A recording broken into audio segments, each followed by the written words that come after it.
हम लोग सेक्शन 26 देख चुके थे और मैं कहा था कि जब भी 26 पढ़ेंगे तो साथ साथ 27 भी पढ़ेंगे और साथ साथ सेक्शन 161 भी देखेंगे। इन 10 सेक्शंस का एक ग्रुप है, इसको साथ ही पढ़ना होता है। 26 की खास बात क्या थी कि उसमें उन व्यक्तियों के एविडेंस को जिन्हें विटनेस के तौर पे कोर्ट में नहीं बुलाया जा सकता है, उनके बारे में ये व्यवस्था दी गई थी। और उसके कारण क्या थे, क्यों नहीं बुलाया जा सकता था? क्योंकि वो या तो मर गए हैं, या मिल नहीं सकते हैं, या साक्ष्य देने में असमर्थ हो गए हैं, या डिले या एक्सपेंस इतना है कि पर्टिकुलर उस केस के संदर्भ में कोर्ट उसको अनरीजनेबल समझता है। एक चीज ध्यान देने जैसी बात है कि सिर्फ वे व्यक्ति उसमें शामिल नहीं है जो मर गए हैं, वे व्यक्ति भी शामिल हैं जो जीवित हैं बट नहीं आ सकते, उन्हें बुलाया नहीं जा सकता। यहाँ तक तो क्लियर है। अच्छा, जो कंडीशन दिया गया है उसमें कि जैसे कोई व्यक्ति मर गया, नेचुरली उसको नहीं बुला सकते, ये तो कंडीशन देके आपको ये बता रहा है कि इस व्यक्ति का जो भी स्टेटमेंट है वो आप रेलेवेंट है, बट इसको प्रूव कैसे करेंगे? क्योंकि रेलेवेंसी एक अलग चीज है, एडमिसिबिलिटी एक अलग चीज है और प्रूफ करना एक अलग चीज है। रेलेवेंसी होने का इतना ही मतलब है कि आप उस साक्ष्य को देने में समर्थ हो जाते हैं। कारण क्या है कि सेक्शन 3 आपको क्या कहता है कि सिर्फ relevant fact and fact in issue का ही साक्ष्य दिया जा सकता है। इस वजह से आपको वो कैपेबल बनाता है कि उस एविडेंस को आप प्रस्तुत कर सकते हैं, लेकिन प्रूफ कैसे करेंगे? अगर मान लीजिए सिर्फ आप कोर्ट में ये प्ली लेते हैं कि किसी व्यक्ति की मृत्यु हो गई है और हम उसका प्रीवियस स्टेटमेंट देना चाहते हैं, तो कोर्ट अलाउ कर देगा। प्रायर आपको क्या प्रूफ करना होगा कि उस व्यक्ति की मृत्यु हो चुकी है।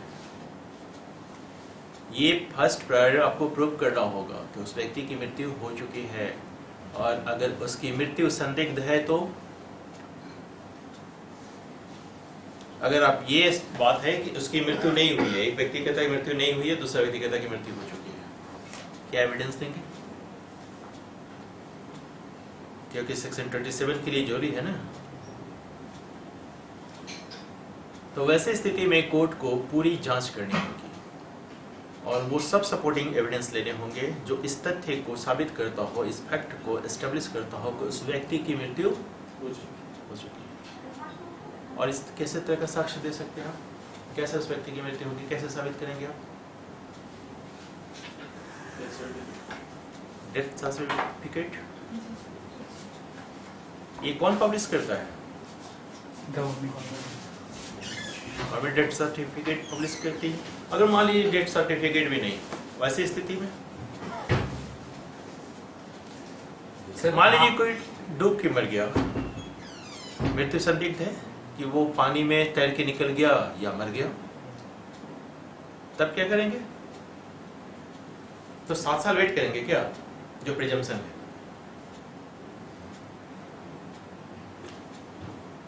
इस चीज को हमेशा याद रखिए कि कोर्ट में जब भी आपको सेक्शन 26 या 27 के तक एविडेंस को देना हो, तो वैसे स्थिति में पहले जो कंडीशन है उसको फुलफिल करेंगे, क्योंकि ये सिर्फ रेलेवेंसी के सेक्शंस हैं। रेलेवेंसी के सेक्शंस का होने का मतलब सिर्फ इतना ही है कि आप साक्ष्य देने के लिए कैपेबल हैं, आप साक्ष्य प्रस्तुत कर सकते हैं। साक्ष्य को लेना न लेना किसके ऊपर निर्भर करता है? साक्ष्य की ग्राह्यता, एडमिसिबिलिटी कोर्ट डिसाइड करेगी। पहली कंडीशन है कि व्यक्ति मर गया। सेकंड कंडीशन, व्यक्ति मिल नहीं सकता। किस कंडीशन में नहीं मिल सकता है? हम लोग लास्ट क्लास में डिस्कस किए थे। क्या हो सकता है कि व्यक्ति मिल नहीं सकता? क्योंकि मर जाना एक अलग इशू है, नहीं मिलना एक अलग इशू है। और देखिए तो दोनों एक ही जैसी है। अगर मान लीजिए वो व्यक्ति डूब गया है और मिल नहीं सकता है, तो क्या प्रिजम्पशन? या तो मर गया है या तैर के कहीं और चला गया है, कहीं उसकी याददाश्त चली गई है, बहुत सारी चीजें हैं, वह व्यक्ति मिल नहीं सकता। नहीं मिलने का जो जुडिशियल कॉन्सेप्ट है वो क्या है? कैसे मान लें कि कोई व्यक्ति नहीं मिल सकता? आप ये प्ली लेंगे ना कि मैं उस व्यक्ति का साक्ष्य देना चाहता हूँ परंतु वो मिल नहीं सकता। वो तो 7 साल का प्रिजम्पशन है, वो 7 ईयर का जो प्रिजम्पशन है ना कि 7 साल तक उन व्यक्तियों के द्वारा जिनके द्वारा उनको सुना जाना चाहिए, तब ये प्रिजम्पशन मानेंगे कि उस व्यक्ति की मृत्यु हो या वो मिल नहीं सकता। वो तो मृत्यु का प्रिजम्पशन है, नहीं मिलने का प्रिजम्पशन नहीं, वो डेथ का प्रिजम्पशन है। लॉ में बहुत बारीकियां होती हैं, सारा चीज शब्दों का खेल है। विपक्ष के कब्जे में नहीं, ये अभी तो हमने बताया नहीं। तो आप ये जो 4 कंडीशन यहाँ दिखाए जा रहे हैं, पहला कंडीशन बढ़ गया, दूसरा कंडीशन मिल नहीं सकता। कैसे, क्यों नहीं मिल सकता है वो व्यक्ति? कोर्ट में आप प्रस्तुत करते हैं अपना प्ली कि वह व्यक्ति मिल नहीं सकता है, कोर्ट क्या पूछेगी आपसे? क्यों नहीं मिल सकता है, क्या कारण है? आपके उस स्टेटमेंट को हम क्यों एडमिसिबल ले लें? क्या प्रूव करेंगे तब? किस वजह से? आपको लगता है क्लास ध्यान से नहीं सुनते हैं। लास्ट क्लास में हम सब चीजों को डिस्कस कर चुके हैं। क्या कह रहे थे कि उस व्यक्ति की अगर आइडेंटिटी गड़बड़ है, निश्चित रूप से उसने अपने आधार कार्ड या किसी चीजों पे जो चीज गलत लिख रखा है, तो उस व्यक्ति को कहाँ ढूंढेंगे? कैसे मिलेगा रोहित सिन्हा जब उसके अपने आई कार्ड, आधार कार्ड पे उसने गलत नाम लिख रखा है? तो ये नहीं मिल सकता। तो ऐसी स्थिति जब उसकी आइडेंटिटी ही गड़बड़ है, तो ऐसी स्थिति में उसका मिलना पॉसिबल नहीं है। ये सब थोड़ा सा एप्रोप्रिएट नहीं है, क्योंकि तब ये देखना होगा कि सारी चीज़ों, सारी आप जितनी भी कोशिश कर चुके हैं उसको ढूंढने की, वो सब चीज़ें आप कोर्ट के सामने प्रस्तुत करेंगे और ये बताएंगे कि इसके बावजूद वो व्यक्ति नहीं मिल रहा है, तब ये आपका साक्ष्य इस तरीके से लिया जाएगा। तीसरी कंडीशन, वो साक्ष्य देने में असमर्थ हो गया, इनकेपेबल हो गया। और ये इनकेपेबिलिटी किस तरीके की होनी चाहिए? परमानेंट। हमने कहा था कि मान लीजिए अगर थोड़ी देर के लिए कोई बहुत अधिक ड्रंकन है और वैसे स्थिति में वो उस कंडीशन में नहीं है कि उससे क्या प्रश्न पूछा जा रहा है, वो क्या जवाब देगा, या अपने पूरे होशो हवास में नहीं है, लेकिन जब नशा उतरेगा तो वो फिर एक नॉर्मल आदमी की तरह हो जाएगा। तो ये इस तरह की असमर्थता जो है उसकी, क्या वो परमानेंट है? नहीं, ये टेम्परेरी है। परमानेंट असमर्थता कैसी हो सकती है? जैसे कोई व्यक्ति अंधा हो जाए, कोई बहरा हो जाए, कोई उसका मेंटल कैपेसिटी इस तरीके का हो जाए, कोई इस तरह की बीमारी हो जाए, या वो कोमा में चला जाए, तो ये सारी जो कंडीशंस हैं, ये कंडीशन क्या शो करते हैं कि अब उस व्यक्ति को साक्षी के तौर पे बुलाया नहीं जा सकता है, क्योंकि वो अब साक्ष्य देने में असमर्थ हो गया। हमने कहा था कि अल्जाइमर्स एक रोग है जो व्यक्ति के याददाश्त को भुलवा देता है। तो उसने पिछले समय में क्या कहा था, अब उसे क्या पता? वो साक्ष्य देने में असमर्थ हो गया। फोर्थ कंडीशन है कि वो उसका बुलाना इतना एक्सपेंसिव है या टाइम टेकिंग है, तो उस पर्टिकुलर एपिसोड में कौन समझता है कि अनरीजनेबल है? आप समझते हैं या कोर्ट समझता है? कोर्ट समझता है कि अनरीजनेबल है। अगर मान लीजिए कोर्ट को ऐसा लगता है कि नहीं, हम 1-2 डेट एडजर्नमेंट दे दें और उसके बाद उस व्यक्ति की उपस्थिति हो सकती है, तो कोर्ट को कौन सा स्टेप लेना चाहिए?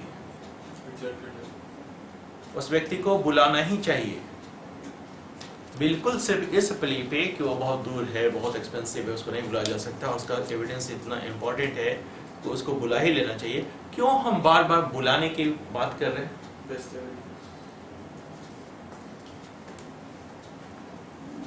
सेक्शन 26 के तहत एविडेंस को रेलेवेंट बनाने के पीछे कारण क्या है?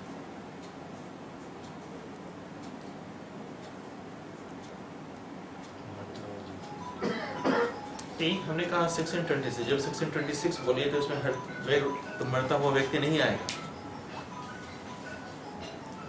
क्या कारण है कि हम उसको रेलेवेंट बनाएंगे?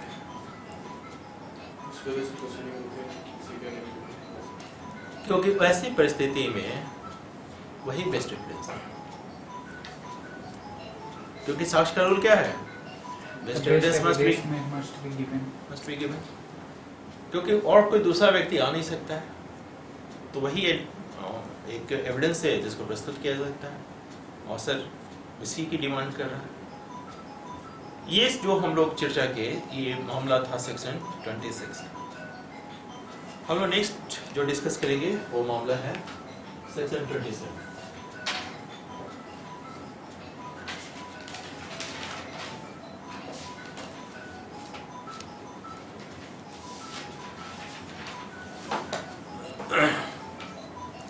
सेक्शन 27 देखिए, एक स्थिति तो ये हो सकती है ना कि एक व्यक्ति ने कोर्ट में गवाही दी, विटनेस के तौर पे उसका स्टेटमेंट रिकॉर्ड किया गया।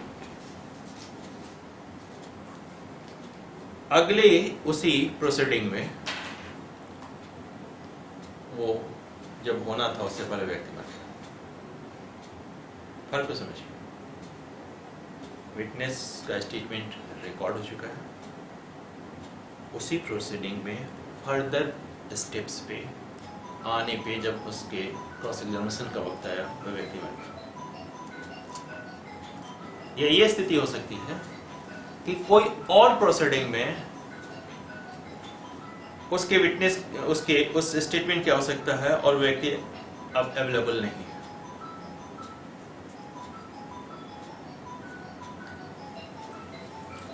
वैसी स्थिति में क्या करेंगे?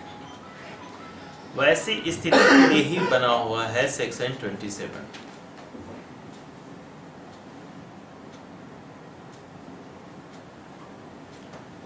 देखिए क्या कह रहा है, evidence given by a witness कहां? इन जुडिशियल प्रोसीडिंग और before any person authorised by law to take it is relevant for the purpose of proving it. कहाँ? In a subsequent judicial proceeding or in a later stage of the same judicial proceeding, the truth of the fact which it states कब? When the witness is dead, cannot be found or is incapable of giving evidence or is kept out of the way by the adverse party, or if his presence cannot be obtained without an amount of delay or expense which under the circumstances of the case the court considers unreasonable.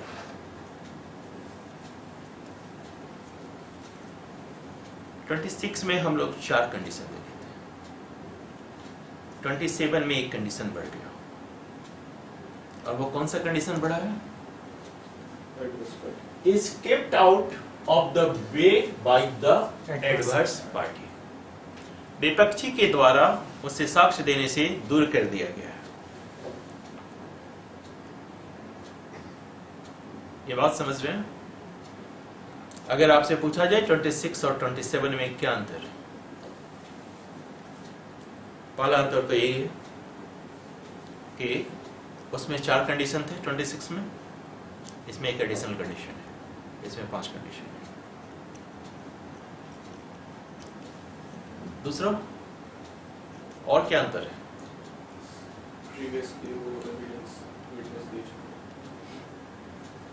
वो तो वहां भी दे चुका है sir. यहाँ पे evidence जो है वो judicial proceeding. Yes, very good. देखिए यहाँ जो एविडेंसेस हो रहे हैं ये जुडिशियल प्रोसीडिंग में हो रहे हैं। क्या लिखा है? Judicial proceeding for any person authorised by law to take it, और उस व्यक्ति के द्वारा जो ऑथराइज है इसको लेने के लिए। यानी इन कंडीशन में जब आती है मामला तब हम 27 अप्लाई करते हैं। जुडिशियल प्रोसीडिंग का क्या मतलब होता है? Evidence taken on oath 2M Bharatiya Nagarik Suraksha Sanhita. Very good.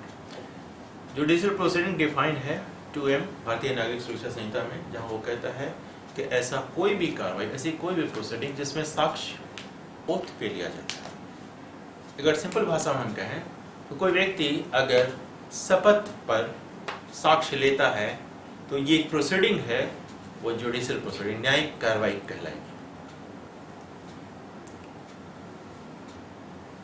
Affidavit पे लिया हुआ साक्ष्य नहीं, ये होगा या नहीं होगा? एविडेंस नहीं है सर। ओथ पे लिया जाता है एफिडेविट पे? No sir. लिया जाता है, सप्लीमेंट्री फाइल होता है तो देखिए, हमने दो बातें कही थी आपसे कि एफिडेविट एविडेंस नहीं है। कोर्ट में दूसरी बात क्या कहते हैं, कब वो एविडेंस बन जाता है? कोर्ट मांगता है एफिडेविट दीजिए। तो वैसे कंडीशन में वो साक्ष्य बन जाता है। ऐसे अगर एफिडेविट पे देते हैं वो एविडेंस नहीं है। कहाँ है प्रक्रिया इसकी?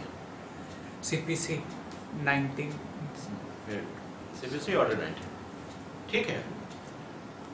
एक तो इसने ये कहा कि जुडिशियल प्रोसीडिंग में उस व्यक्ति का स्टेटमेंट रिकॉर्ड हुआ हो, तो जुडिशियल प्रोसीडिंग हमें समझ में आती है कि जहां साक्ष्य ओथ पे लिया जाता है। एक और क्या बात कह रहा है, before any person authorised by law to take it, उन व्यक्तियों के समक्ष जो विधि के द्वारा प्राधिकृत हैं। ऐसे कौन से लोग हैं ये लोग?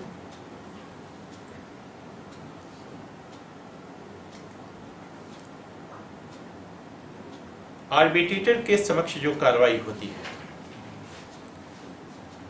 वो विधि द्वारा प्राधिकृत है? No sir. नहीं है।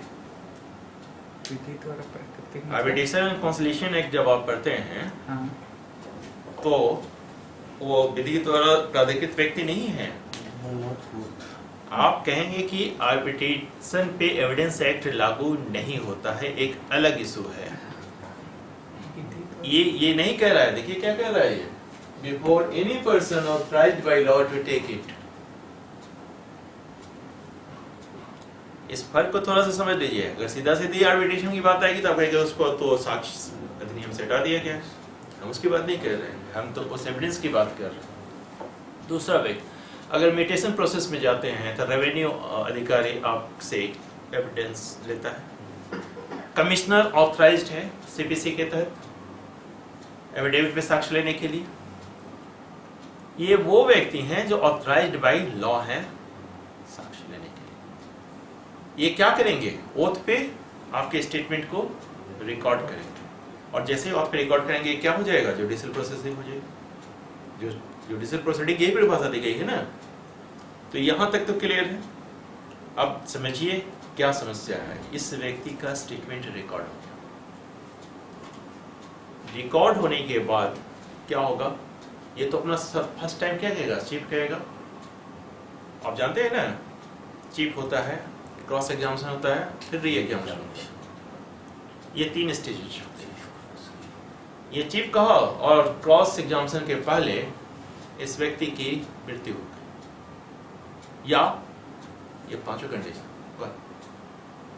ये मिल नहीं पा रहा है, या साक्ष्य देने में इनकेपेबल हो गया, या विरोधी पक्षकार के द्वारा इसे साक्ष्य देने से रोका जा रहा है, या कोर्ट इसको बुलाने में इतना टाइम टेकिंग या एक्सपेंसेस समझता है कि इसको बुलाना उस मामले के लिए रीजनेबल नहीं है।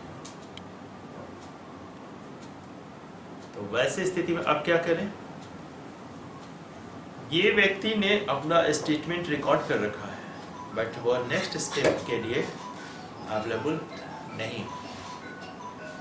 तो क्या करना चाहिए, उसका दिया हुआ एविडेंस, उसका स्टेटमेंट बेकार हो जाएगा? उसी को फाइनल मान नहीं कभी नहीं मानेंगे। क्रॉस में होना काम। बिल्कुल, आप जानते हैं इस चीज को। फाइनल कैसे मान लेंगे? देखिए, इस के स्टेटमेंट को कोर्ट तक ले जाने के लिए तो आप एम्पावर्ड हैं, क्योंकि ये रिलेवेंट है under section 33। Opposite party sir शपथ पर भी अपना एविडेंस दे सकता है, उसको जो कंट्राडिक्ट करना चाहता है। शपथ पत्र पे जब कोर्ट बोलेगा तब ना। सर। और अपोजिट पार्टी की कहाँ बात हो रही है, हम तो उस पार्टी की बात कर रहे हैं जिसने अभी क्रॉस करने का मौका जो नहीं मिला इसमें। अभी हमने कहा कि इसको क्रॉस करने का मौका नहीं मिला। हमने क्या कहा है अभी कि इस व्यक्ति का स्टेटमेंट को अब आगे कैसे बढ़ाएं, क्योंकि अब ये व्यक्ति नहीं, अब अगर एक कंडीशन मान लीजिए व्यक्ति की मृत्यु हो गई तो निश्चित रूप से अब ये नहीं आ सकता है, तो ये मामला कहां चला जाएगा? सेक्शन 26 में चला जाएगा। सेक्शन 26 में रिकॉर्ड किया था क्या स्टेटमेंट? फिर कैसे कह देते हैं कि चला जाएगा? बारीकियों को पकड़िए। क्योंकि सेक्शन 26 सफिशिएंट होता तो 27 की जरूरत ही नहीं पड़ती। इसी फर्क को समझा रहे हैं हम आपको। 26 में उसने स्टेटमेंट रिकॉर्ड नहीं किया था, जिसका स्टेटमेंट जो आ रहा था वो दूसरे व्यक्तियों के माध्यम से आ रहा था, या वो मर चुका था, वैसी स्थिति उसका स्टेटमेंट रिकॉर्ड नहीं हुआ था। यहां दूसरी कंडीशन हो गई, इसका स्टेटमेंट कोर्ट में रिकॉर्ड हो चुका है जुडिशियल प्रोसीडिंग के दौरान या उन व्यक्तियों के द्वारा जो लॉ के द्वारा ऑथराइज्ड है। अब क्या कर रहा है?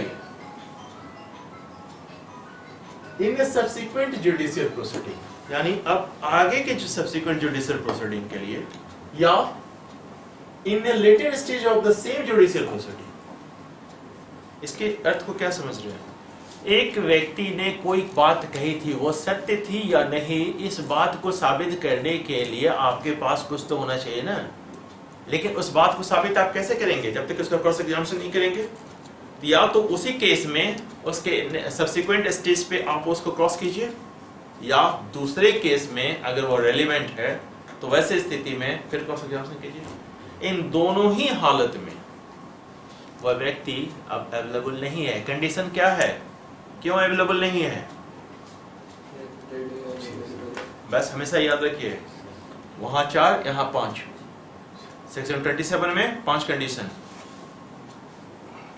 ये जो कह रहा है कि विपक्षी ने उसे अपने कब्जे में कर रखा और प्रस्तुत नहीं होने दे रहा है, इसको हमने क्यों रेलेवेंट, इसको हमने क्यों अलाउ कर दिया?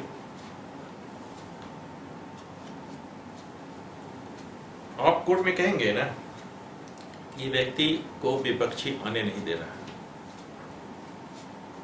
प्रमाणित करना होगा। सिर्फ कहने से तो काम नहीं चलेगा, क्योंकि प्रत्येक चीज को प्रमाणित करना होगा। मृत्यु हो गई तो प्रमाणित करना होगा, मिल नहीं सकता है तो प्रमाणित करना होगा, साक्ष्य देने में असमर्थ हो गया है तो प्रमाणित करना होगा, सभी चीजों को प्रमाणित करना होगा, तब जाके आप वो एविडेंस दे पाएंगे।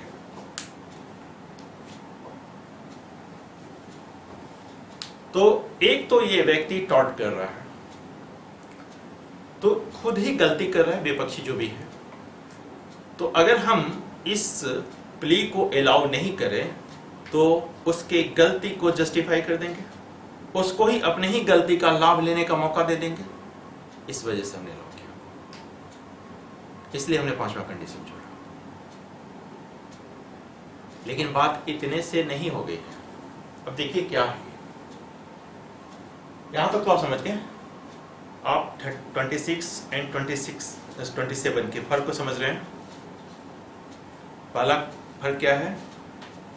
26 में सिर्फ 4 कंडीशन, 27 में 5 कंडीशन। 26 में कोई जरूरी नहीं है कि वो जुडिशियल प्रोसीडिंग में हो, जबकि 27 होने के लिए जुडिशियल प्रोसीडिंग में होना चाहिए। स्टेटमेंट उसका रिकॉर्ड होना चाहिए। ठीक है।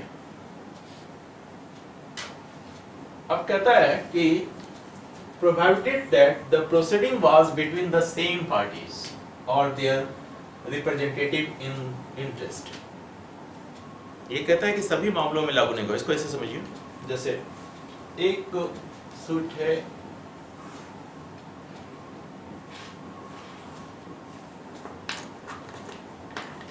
ये फर्स्ट है जहां इसका स्टेटमेंट रिकॉर्ड हुआ है।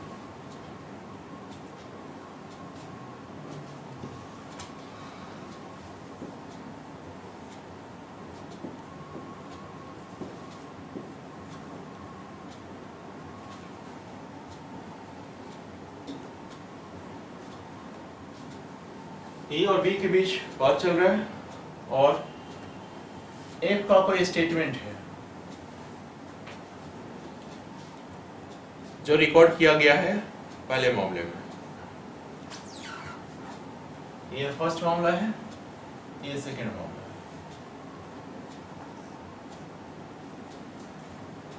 जब सेकंड मामला शुरू होता है, बी की मृत्यु हो जाती है और उसकी जगह रिप्रेजेंटेटिव इन इंटरेस्ट सी आ जाता है, सब्स्टिट्यूट कर दिया जाता है। एक का स्टेटमेंट क्या इस मामले में रेलेवेंट है?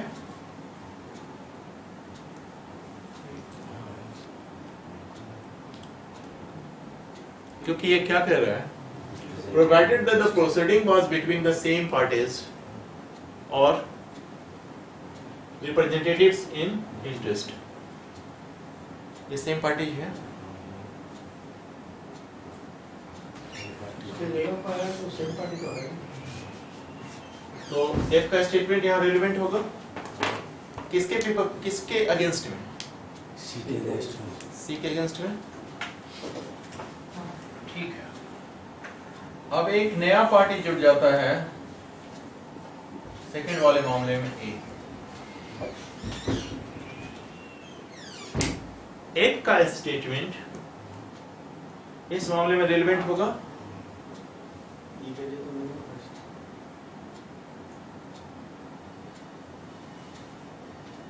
पढ़िए इसको क्या लिखा, provided that the proceeding was between the same parties. Condition क्या है पहले कि प्रोसीडिंग सेम पार्टीज के बीच होनी चाहिए। नहीं रेसिडी करेगा तो और भी कंडीशन सेम पार्टीज के बीच होनी चाहिए है। यही से पढ़ दिया।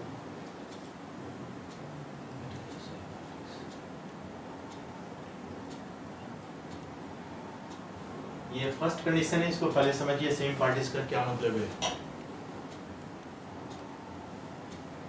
ये जब प्रोसीडिंग इसके अगेंस्ट में चल रही थी, इसने स्टेटमेंट दिया,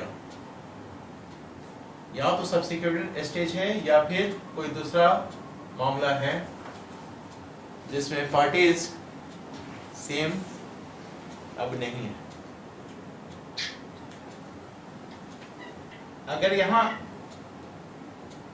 ए की जगह बी ही रहता तो पार्टी सेम था, कोई दिक्कत नहीं थी, तब तो प्रोसीडिंग चलता। प्रोसीडिंग तो वैसे भी चलेगा। हमें क्या देखना है, उस व्यक्ति का स्टेटमेंट इस मामले में रेलेवेंट है कि नहीं। इस मामले में रेलेवेंट है।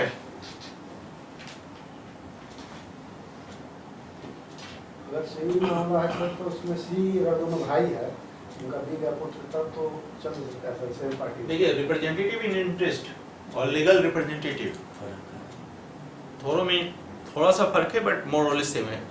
लीगल रिप्रेजेंटेटिव हम उसको कहते हैं जो मृतक की संपदा में दखल अंदाजी करता है या मृतक की संपदा जो उसको प्राप्त होगी, एक तरह से वो लीगल है। यहाँ हम ये नहीं करेंगे। रिप्रेजेंटेटिव इन इंटरेस्ट लिखा है क्या लीगल रिप्रेजेंटेटिव?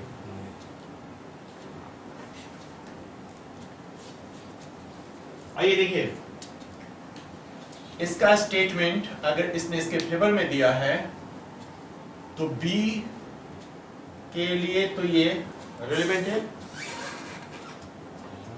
बी के पास क्या होना चाहिए था, इसका क्रॉस एग्जामिनेशन करना चाहिए था, क्योंकि अगर ए के फेवर में दिया है तो बी की ड्यूटी क्या बनती है, क्रॉस एग्जामिनेशन करे। क्रॉस एग्जामिनेशन करता, इससे पहले इसकी मृत्यु हो गई, उसकी जगह सी आ गया। अब बताइए ए और सी के बीच जो प्रोसीडिंग चल रही है उसमें एफ का स्टेटमेंट रेलेवेंट है? क्यों नहीं है? हम कहाँ कर रहे हैं, हम क्रॉस की बात नहीं कर रहे हैं, पहले स्टेटमेंट की बात कर रहे हैं, क्योंकि सेकंड कंडीशन वो भी है। देखिए सेकंड कंडीशन में पढ़ रहे हैं that first party in the first proceeding had the right and opportunity to cross examine। हम तीन कंडीशन है यहाँ, हम लोग तीनों पे डिस्कस करेंगे। पहला कंडीशन ये है कि पार्टीज सेम होनी चाहिए। कब सेम होनी चाहिए, या तो उसी प्रोसीडिंग में, उसके सब्सिक्वेंट स्टेज पे, या दूसरे प्रोसीडिंग में। ध्यान से समझिएगा। अब बताइए क्या स्थिति है। एफ ने स्टेटमेंट दिया था, एफ अब नहीं रहा, बी क्रॉस उस पर हम नहीं जा रहे। अब ये सेकेंड जो प्रोसीडिंग है इसमें अब बी नहीं रहा, बी का रिप्रेजेंटेटिव इन इंटरेस्ट आ गया है। ये रेलेवेंट है या नहीं? आपके सेक्शन 27 के कंडीशन को फुलफिल कर रहा है कि नहीं? क्या कहता है, क्यों इतना कंफ्यूजन है? That the proceeding was between the same parties. Same parties है। आपको कंफ्यूजन इस वजह से हो गई ना, ऐसे लिख दिया। अब बताइए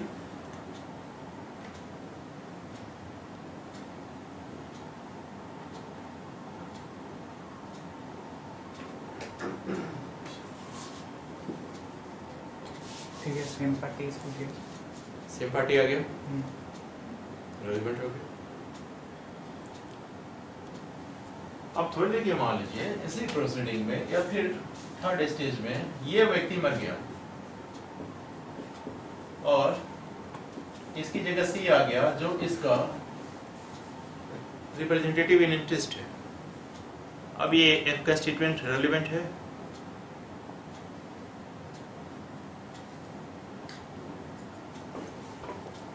पार्टी सेम है या बदल गया? पार्टी सेम है। क्यों सेम है? ये सी है, ये बी है, सेम कैसे? सी है जो उसका इंटरेस्ट है, जो उसका इंटरेस्ट है वो इसका है। इतना समझ रहे हैं ना? जी। तो बस ये रेलेवेंट है, क्योंकि सेम पार्टीज हो या पार्टी का रिप्रेजेंटेटिव इंटरेस्ट, दोनों कंडीशन में ये रेलेवेंट होगा। यानी कि ये जो इसके पक्ष में बयान दिया था तो इसके विरुद्ध बयान है, ये ना, तो इसके विरुद्ध तो ये रेलेवेंट है। सी के विरुद्ध रेलेवेंट है कि नहीं? नो, सी के विरुद्ध कैसे चलेगा? यही चीज है, थोड़ा सा ध्यान से समझने के लिए आराम से जोड़ दीजिए और पढ़िए प्रोविजन। प्रोविजन क्या कह रहा है?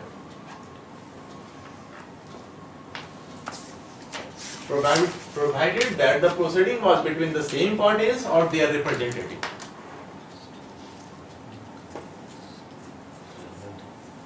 Relevant है ना? इसमें एक पार्टी और जुड़ गया, डी। इसके विरुद्ध रेलेवेंट है कि नहीं?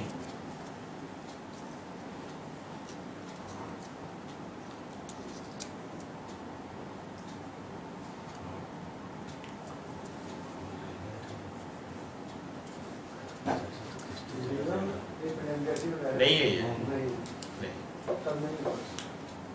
ये लीगल रिप्रेजेंटेटिव या रिप्रेजेंटेटिव इन इंटरेस्ट नहीं है, ये नया पार्टी। बस ये चीज समझाना चाह रहे थे हम।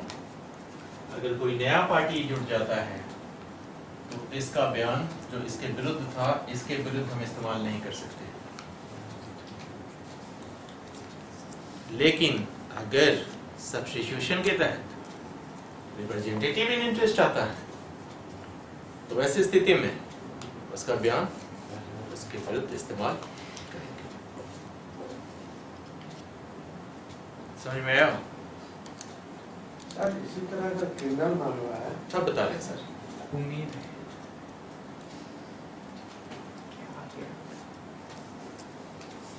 अब देखिए दूसरा कंडीशन क्या है। इस कंडीशन को समझ गए आप?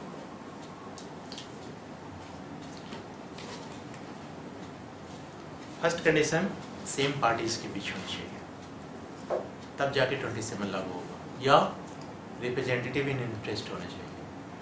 थर्ड कोई नई पार्टी जुड़ती है तो उसके विरुद्ध वो लागू नहीं होगा। पहला कंडीशन। दूसरा कंडीशन, अगर एफ कोई बयान दे रहा है ए के फेवर में, नेचुरली बी के अगेंस्ट में, तो बी को एफ का क्रॉस एग्जामिनेशन करने का अधिकार और अवसर दोनों मिलना चाहिए था। आपने क्या कहा? Right and opportunity, right and opportunity. ध्यान समझिएगा, ये ओ वाला और नहीं है, ये एंड लिखा हुआ है।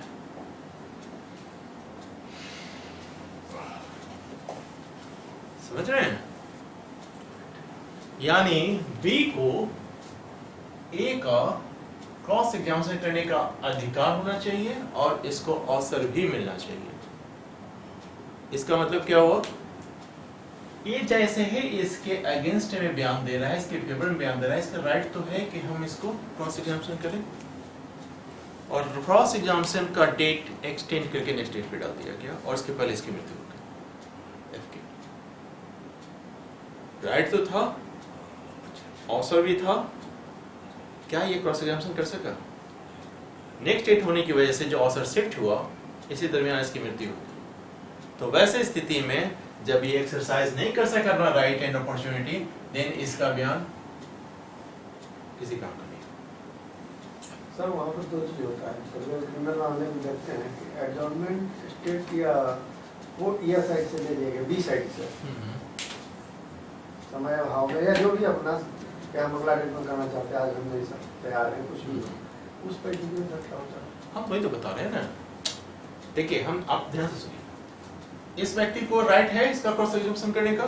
जी क्या क्रॉस एग्जामिनेशन किया? नहीं किया, क्यों नहीं किया? इसी कारण बस टाइम ले लिया गया, जो टाइम ले लिया तो उसको अवसर नहीं मिला। नहीं मिला। यहाँ क्या चाहिए? अवसर या दोनों। देखिए ध्यान से, अधिकार। राइट एंड अपॉर्चुनिटी, यहाँ एंड लिखा है ना, जी सर। टू क्रॉस एग्जामिनेशन, ये दोनों फुलफिल होगा, देन ये रेलेवेंट होगा। सिर्फ राइट है, अपॉर्चुनिटी नहीं मिली, किसी काम का नहीं है स्टेट। वैसे ही हमारा विपक्षी वो गिरा दिया उसको सर, क्रॉस एग्जामिनेशन करना था, टाइम ले लिया, फिर आने ही नहीं दिया उसको। नहीं, क्रॉस एग्जामिनेशन कर लिया ना। नहीं किया सर, हमने स्टेट की ओर से, गवर्नमेंट साइड से। आप क्या सवाल पूछ रहे हैं? आप फिर से पूछिए। हम इन्फॉर्मेंट साइड से थे सर। आप कहीं से भी हो। हम विटनेस लाए, कंसल्टेंसी चीफ एग्जामिनेशन करा लिए, क्रॉस एग्जामिनेशन कराने के लिए टाइम ले लिए कि हम आज तैयार नहीं हैं, और जब टाइम ले लिए तो वो आने ही नहीं दिए उसको। तो आपका 33 लागू होगा। पूछिए क्यों? क्योंकि आप टाइम ले रहे हैं, डिफेंस लिया था सर। जो भी डिफेंस टाइम ले रहा है, जी। यानी कि जैसे ही आपको क्रॉस एग्जामिनेशन था तो आपके पास राइट भी थी, अपॉर्चुनिटी भी थी। अपॉर्चुनिटी आप खोए हैं। इस कंडीशन को समझ रहे हैं आप? यहाँ कंडीशन क्या हो रहा है? कोर्ट एडजर्न दे रही है, जी। तो कोर्ट की तरफ से एडजर्नमेंट आ रहा है, वही मेरा बात अपॉर्चुनिटी हम- हमको नहीं मिला। कोर्ट की तरफ से नहीं आता हुआ कि डिफेंस की तरफ से नहीं। नहीं, अगर आपके पास राइट और अपॉर्चुनिटी है, हमेशा याद रखिए इस दो शब्द को, right and opportunity to cross examination, इनमें से दोनों का होना जरूरी है। अगर एक भी मिसिंग हुई, मतलब राइट है, जैसे वो कह रहे हैं कि हमारे पास राइट था, अपॉर्चुनिटी भी था, बट वो विपक्षी ने समय ले लिया, तो आपका अपॉर्चुनिटी आपके पास था, आपने नहीं किया, तो ऐसे में इसका बयान व्यर्थ नहीं जाएगा, क्योंकि अपॉर्चुनिटी और राइट दोनों उस वक्त एग्जिस्ट कर रहे थे। और दूसरी चीज, आपका जो कंडीशन है उसमें क्या उस व्यक्ति की मृत्यु हो गई थी? नहीं, अभी तो है सर। तो फिर यहाँ तो लागू ही नहीं होगा। जी। हम किस कंडीशन की बात बता रहे हैं? नहीं, एक बात सर पहले कंसल्टेंसी के हाँ, लिए consider। जिसे बोले थे सर कि Last आप आने से रोक दिया जाता है, बलपूर्वक या जो भी हो। इसको हम बता रहे हैं, आप लोग सब कुछ समझ रहे हैं, इस फैक्टर को नहीं समझ रहे हैं। ये व्यक्ति जो स्टेटमेंट दे रहा है, वो अब नहीं कर। ये अब नहीं रहा, उसके स्टेटमेंट को हम लाने की बात कर रहे हैं। समझ रहे हैं? जी सर, समझ।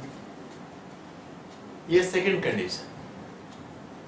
तीसरी कंडीशन क्या कहता है कि the question in issue were substantially in the same in the first as in the second proceeding.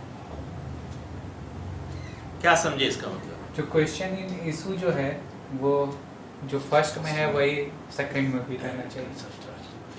Second में भी रहना चाहिए। हाँ, तभी पार्टी भी तो सेम होनी चाहिए सर। तो पार्टी तो सेम ही है। अभी तो हम लोग पार्टी पे डिस्कस कर चुके हैं ना, पार्टी सेम ही थी ना। तीन कंडीशन याद रखिए। नहीं सर, कभी कभी एक मिनट, पहले समझा लेने दीजिए क्या कह रहा है, क्या कह रहा है, किसकी बात कर रहा है। आप फर्ज कीजिए कि किसी व्यक्ति को ग्रीवियस हर्ट पर चार्ज लगा है, जी सर। और इस व्यक्ति का मतलब ए पे ग्रीवियस हर्ट ये बी के खिलाफ ये प्रोसीडिंग चल रही है इसकी। विक्टिम कौन है? बी विक्टिम है। अच्छा ठीक है सर। ए विक्टिम का मतलब क्या हुआ? किसका दांत मुंह हाथ टूटा है? एक का। एक का। हम्म, ये बयान भी देगा। हम्म, और इसने चार्ज लगाया बी पे कि इसने मुझे मारा है, और दूसरा विटनेस भी है जो बताया कि हमने देखा है। जब ये मामला आता है तो हम क्या लिखते हैं? स्टेट वर्सेस मामला ये लिखेंगे ना।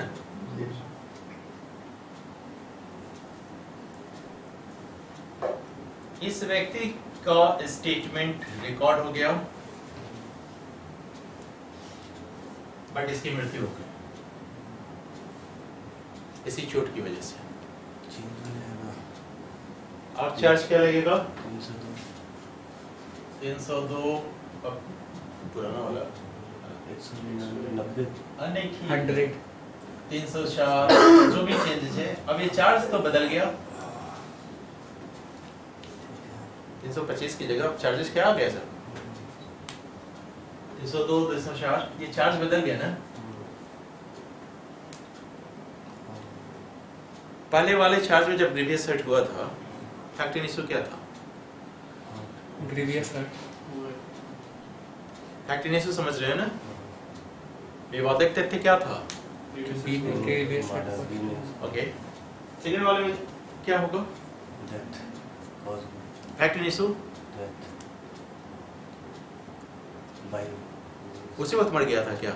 नहीं ये उस heart बाद में मर गया तो पहला चार्ज तब्दील हुआ 302 304 इन सब चीजों में। तो फैक्ट इशू क्या रहा इसमें? उसकी चोट कौन सी की से डेथ? बड़ा उसका परिणाम हुआ सर, previous का। ओके, अब आइए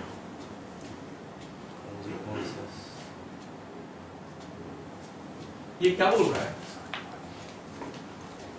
the question in issue were substantially the same in the first as in the second proceeding. Previous hurt तो मान लीजिए मजिस्ट्रेट क्या चलेगा, ये मर्डर कहाँ जाएगा? सेशन ट्रायल में। सेकंड प्रोसीडिंग स्टार्ट हो गई, ये व्यक्ति नहीं रहा, तो क्या फैक्ट इन इशू सेम है?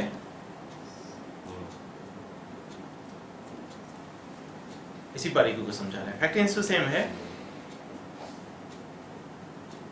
फैक्ट इन इशू क्यों नहीं सेम है?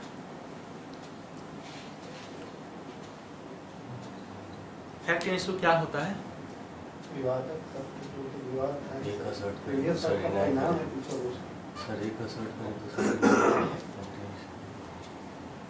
असर्शन एंड सिंपल लाइन में एक व्यक्ति एक्सेप्ट करता है, दूसरा व्यक्ति डिनाई करता है। उसने कहा ग्रीवियस हर्ट, उसने कहा हमने नहीं पूछा। फैक्ट इन इशू क्या होगी? Grievous hurt. हाँ, मृत्यु चेंज तो चेंज जो हुआ ये ग्रीवियस हर्ट का ना परिणाम है। फैक्ट इन इशू तो सेम है या बदल गया, खाली ये बताइए। बदल गया क्योंकि उसी हार्ट के से मरा या हार्ट अटैक से मरा या क्या हुआ वो तो फैक्ट एंड इशू है। ढेर सारे फैक्ट इन इशू हैं। ढेर सारा fact- principal fact in issue क्या होगा? उस चोट की वजह से मरा है कि नहीं, प्रिंसिपल फैक्ट इन इशू बस वो चोट वही की वजह रहेगा। से- बस तो ये principal fact in issue same है या बदल गया? बदल गया, मृत्यु होगी उसकी, वो सिर्फ चोट का उस समय था। Principal fact in issue same है, ठीक है क्योंकि यहाँ क्या लिखा है? The question in issue were substantially the same.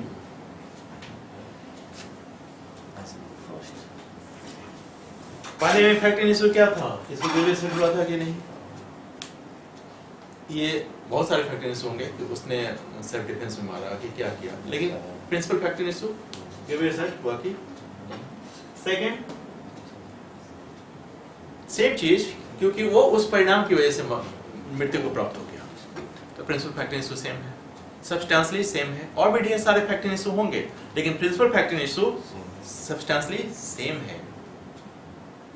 वैसे स्थिति में ये रेलेवेंट हो जाएगा। एक बयान, ये जो बयान लेके गुजर गया, तो अब तो इसे बुलाया नहीं जा सकता है ना, नो सर। तो क्रॉस एग्जामिनेशन कैसे होगी इसकी? कॉर्पोरेटिव एविडेंस होते हैं। तो आप समझ रहे हैं इस चीज को? इतना चीज समझ गए? अभी देखिए क्या कह रहा है इस चीज को।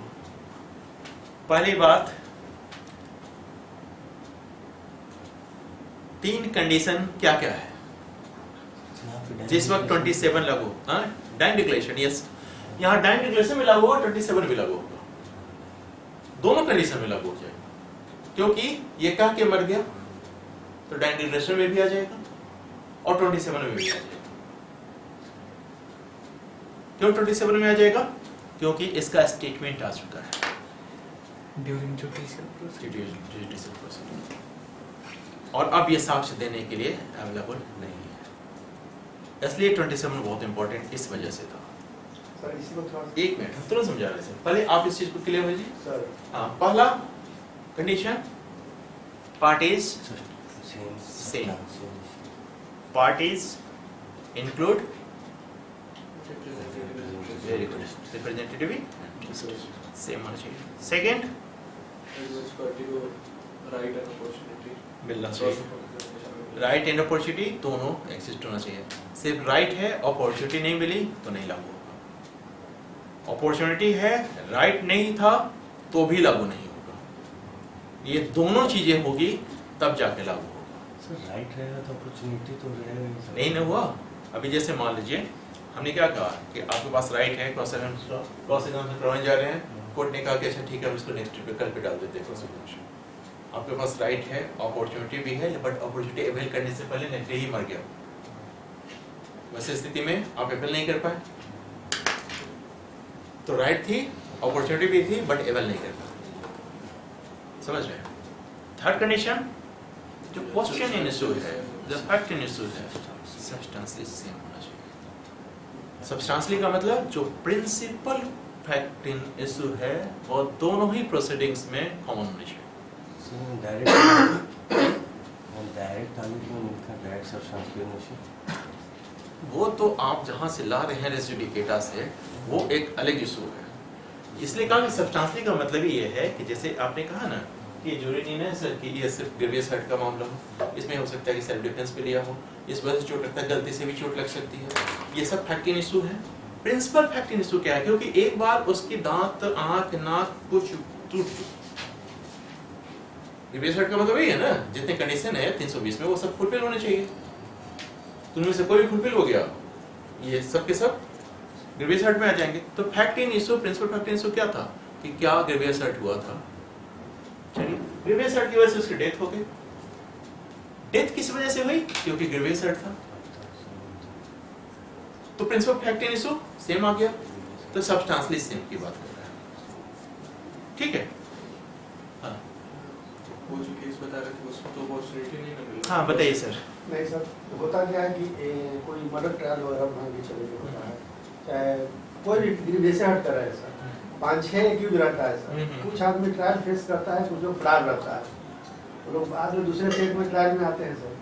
तो अगर फर्स्ट वाला में दिया गया, गवाही दिया गया उनका, जिनका डेथ हो गया, सेकेंड वाला वो गवाही न दे सके। अभी हमने क्या कहा, अभी हम जो ABCD का एग्जाम्पल दे रहे थे कि अगर नया व्यक्ति कोई जुड़ता है, इसने किसके अगेंस्ट में गवाही दी थी?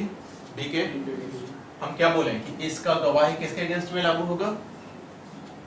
बी के और उसका रिप्रेजेंटेटिव। वही, अब कोई नया व्यक्ति जुट गया, जिसके बारे में इसने कुछ कहा ही नहीं है, उसके अगेंस्ट में हम कैसे जा सकते हैं? नहीं सर, हम कर रहे हैं फर्स्ट प्रोसीडिंग में शुरू सर, से शुरू होगा। सर हाँ। फर्स्ट प्रोसीडिंग में उसका जो एग्जामिन किया गया है, क्या डायरेक्ट डिक्लेरेशन के रूप में उसका लिया जा सकता है दूसरे प्रोसीडिंग में? डायरेक्ट डिक्लेरेशन अनदर थिंग, हम 27 की बात कर हम रहे उपयोग कर सकते हैं कि हैं, नहीं? 27 की बात कर रहे हैं। बोलते हैं डायरेक्ट डिक्लेरेशन, डायरेक्ट डिक्लेरेशन 26 का मैटर है। वहां जुडिशियल प्रोसीडिंग में नहीं स्टेटमेंट दिया जा रहा है। यही फर्क तो तब से समझा रहे हैं, 26, 27 में इस फर्क को समझा रहे हैं कि 26 का जब मामला आएगा जिसमें डायरेक्ट डिक्लेरेशन है, वो कोई जोड़ नहीं है कि जुडिशियल प्रोसीडिंग में ही हम आते हैं। वहाँ नहीं जा रहे हैं सर, 2 सेट है ट्रायल का, एक सेट में टोटल प्रोसीडिंग चला, जब सेकंड सेट की बारी आए तो उसका गवाही नहीं हो सका, इसका डेथ हो रहा है, गवाही नहीं हुआ गवाही तो बात ही खत्म हो गई, क्योंकि गवाही तो होनी थी पहले। जी। क्योंकि जब वो स्टेटमेंट दे देगा और सेकंड स्टेज के लिए अवेलेबल नहीं रहेगा, तब के लिए लागू कर रहे हैं ना। तो फर्स्ट स्टेप वाला जो ये रहता है सर डिपोजिशन, उसका इसमें हम लाभ ले सकते हैं कि नहीं, स्टेट ले सकता है कि नहीं? अगर ले सकते हैं उसी कंडीशन में, डिपोजिशन जहां हो चुकी है, गवाही जहां हो चुकी है, उसी कंडीशन में जब ये 3 कंडीशन फुलफिल हो रहे हों। अच्छा, पहले तो मान के चलिए 27 लागू होने के लिए पहला क्या होना चाहिए? स्टेटमेंट कहाँ होना चाहिए? जुडिशियल प्रोसीडिंग में या उस व्यक्ति के तहत जो उसके लिए ऑथराइज्ड हो। दूसरा, पार्टीज सेम हो। थर्ड, क्रॉस एग्जामिनेशन का उसको अपॉर्चुनिटी एंड राइट दोनों हो। और थर्ड, जो फैक्ट इशू है, क्वेश्चन इशू है, वो सेम होनी चाहिए। अभी क्लियर है?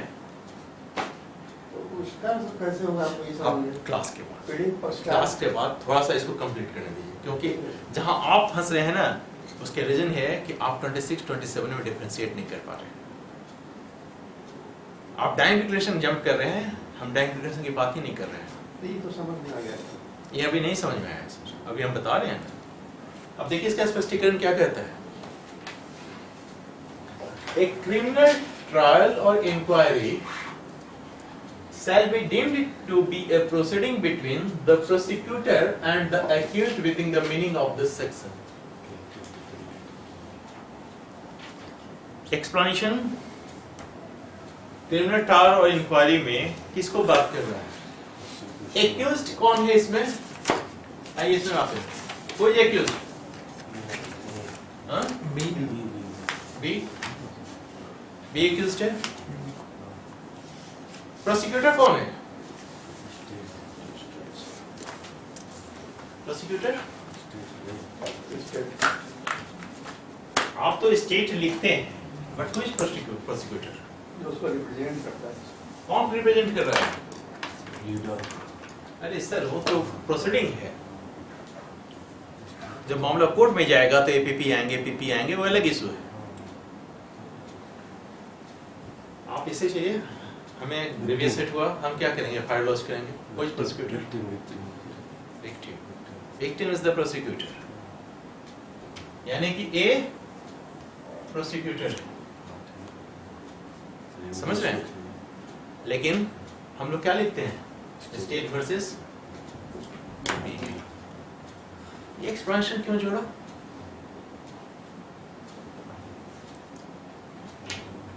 इसको ऐसे समझिए, इसको ऐसे समझिए और ध्यान से सुनिएगा, तब समझिएगा। ए ने बी पे एलिगेशन क्या लगाया था? ग्रेवियस हर्ट ग्रेवियस हर्ट का। आफ्टर प्रोसीडिंग या ट्रायल बी एक्विट हो गया। बी अब क्या करेगा? बी मैलिशियस प्रोसिक्यूशन का ए पे चार्ज लगा रहा है। क्यों? लॉस हुआ, उसका लॉस हुआ। मैलिशियस प्रोसिक्यूशन सिविल मामला है कि क्रिमिनल मामला है? क्रिमिनल है, क्या बात कर रहे हैं? दोनों है। टॉर्ट है सर। टॉर्ट है। मैलिशियस प्रोसिक्यूशन क्रिमिनल मामला है कि सिविल मामला है?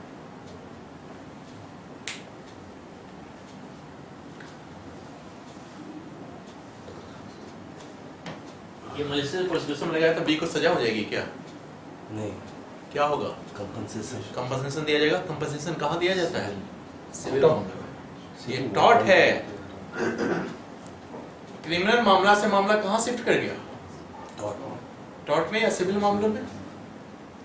इस चीज को देख रहे हैं आप कि ये जो सेक्शन 27 है उसका इस्तेमाल क्रिमिनल मामलों से में होकर सिविल मामले में शिफ्ट कर जाता है और सिविल मामले से होकर क्रिमिनल मामले में शिफ्ट कर जाता है। पार्टी सेम है। थोड़ा सा इतना रखिए, उसको भी बताते हैं। यहाँ क्या हुआ, अगर ये एक्विट हो गया तो कायदे से अभी क्या चल रहा था? State versus B B. इसको कायदे से किस पे केस करना चाहिए था? स्टेट स्टेट पे स्टेट कौन है? ए, मतलब स्टेट स्टेट। हाँ। इसीलिए इसने ये कहा, इसीलिए इसने कहा कि ए क्रिमिनल ट्रायल और इंक्वायरी से बी डीम्ड, ये डीमिंग प्रोविजन इसने डाल दिया। हर मामले में स्टेट ही रहता है, लेकिन डीमिंग प्रोविजन डाल के कहा कि between the prosecutor and the accused with in the meaning of this section. क्योंकि अगर अब इसको केस करना है तो ये एक अगेंस्ट में केस करेगा, स्टेट के अगेंस्ट में केस करेगा सिविल मामलों के तहत। स्टेट अपना पिंड छोड़ा। पेट नहीं छुड़ा रहा है आप स्टेट ये तो क्योंकि इसको स्टेट ने चार्ज लगाया था। हाँ नहीं, किसने चार्ज लगाया था? किसने हमें छुड़ा? तो किससे कंपनसेशन लेगा? ए से। इसीलिए इसने कहा खाली ये की डेथ होती है, उसकी फैमिली केस नहीं करना चाहे तब भी तो स्टेट करेगा ही करेगा। हम मान गए आपकी बात। तब एक की डेथ होती है तब ना, जब एक की डेथ होती है, लेकिन इस बी की वजह से नहीं होती है, तब बी तो बेवजह फंस गया ना। बी क्यों एक्विट हुआ? क्योंकि निर्दोष साबित हुआ, साक्ष्य नहीं मिल पाए उसके, तब नहीं ये हुआ। मॉडिफाइड सेक्शन में तो लगाते हैं, उसमें एडिशनल प्रोविजन नहीं। हाँ, सब लगाते हैं, लेकिन हमें ये बताइए कि कंपनसेशन किससे लेगा? स्टेट से लेगा कि ए से लेगा? सिंपल सी बात है। तो मर्सिडीज प्रोसिक्यूटर का जब ये वाद लाएगा तो ऐसी स्थिति में अब इस चीज को दूसरे तरीके से समझिए। एक इसको मिटाएं,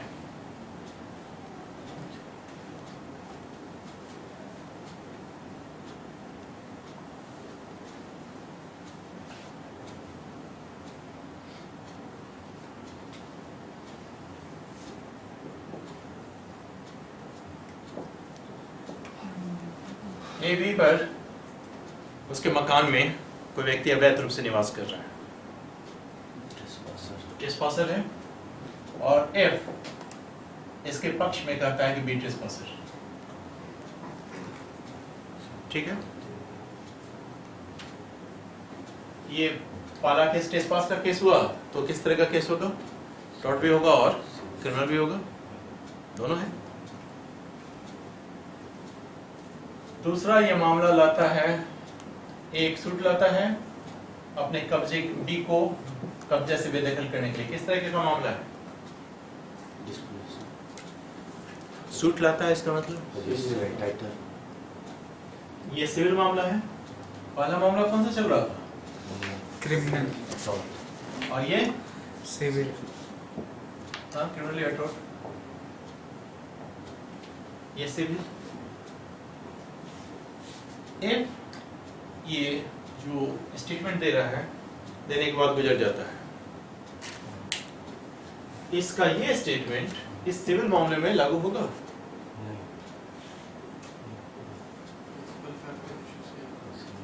हमने आपको फॉर्मूला बताया है, आप फिट कीजिए, कुछ नहीं करना है, 3 फार्मूला लगाइए और इस्तेमाल कीजिए। पहला formula party same party same है, पार्टी सेम है। सेकेंड, इसको Rights. क्रॉस एग्जामिनेशन का मौका मिला नहीं। मतलब अपॉर्चुनिटी है, राइट राइट, दोनों होना चाहिए। थर्ड, क्वेश्चन इशू सेम है या नहीं है? पहले बार में अगर ये ट्रेसपासर है तो इसका कब्जा था, क्वेश्चन इशू क्या है कि ये इसको बिना विधिक हस्तक्षेप से बेकब्जा किया है। तो ऐसे में matter in question in issue क्या है? ये ट्रेसपासर है तो उसको पोजीशन चाहिए। इस मामले में इसको पोजीशन के लिए सूट फाइल कर रहा है, तो क्वेश्चन इन इशू Same. ये इसका लागू हुआ कि नहीं? होगा मुझे मतलब हो ही जाएगा सर। नहीं सर, हो जाएगा। ये नहीं कहिए, समझिए तब कहिए, तब आपको समझ में आएगा कि जो इसका स्टेटमेंट है वो क्रिमिनल मामलों में दिया गया स्टेटमेंट सिविल मामलों में भी लागू हो जाएगा। मामला ये स्टेटमेंट कहाँ दिया था? ये क्रिमिनल में, और जब सिविल मामला आया तो इसका स्टेटमेंट सिविल मामले में भी लेके आ जाएंगे।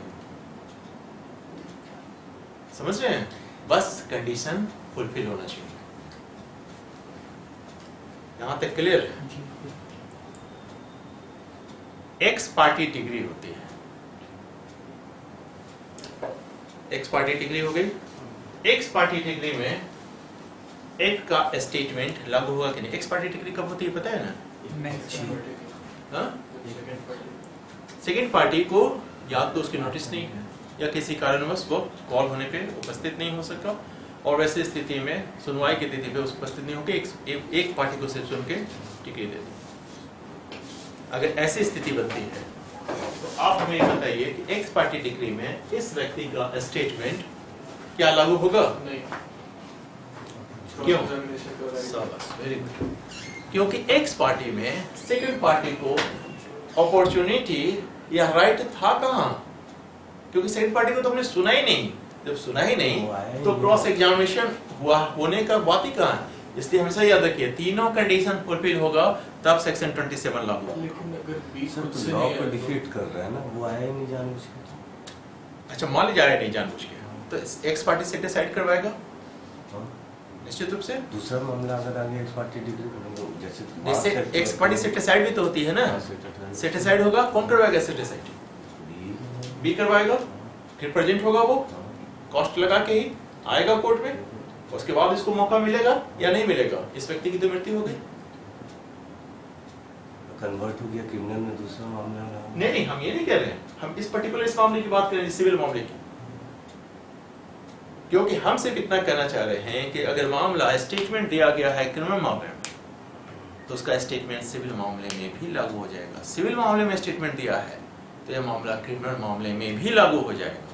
यानी इस तरह का कोई रिस्ट्रिक्शन नहीं है 27 के तहत कि सिर्फ सिविल का मामला सिविल में लागू होगा, क्रिमिनल का मामला क्रिमिनल में लागू होगा। नहीं, स्टेटमेंट अगर सेक्शन 27 की कंडीशन को फुलफिल कर रहा है तो सिविल में दिया हुआ स्टेटमेंट क्रिमिनल में भी लागू हो जाएगा और क्रिमिनल में दिया हुआ स्टेटमेंट सिविल में भी लागू हो जाएगा।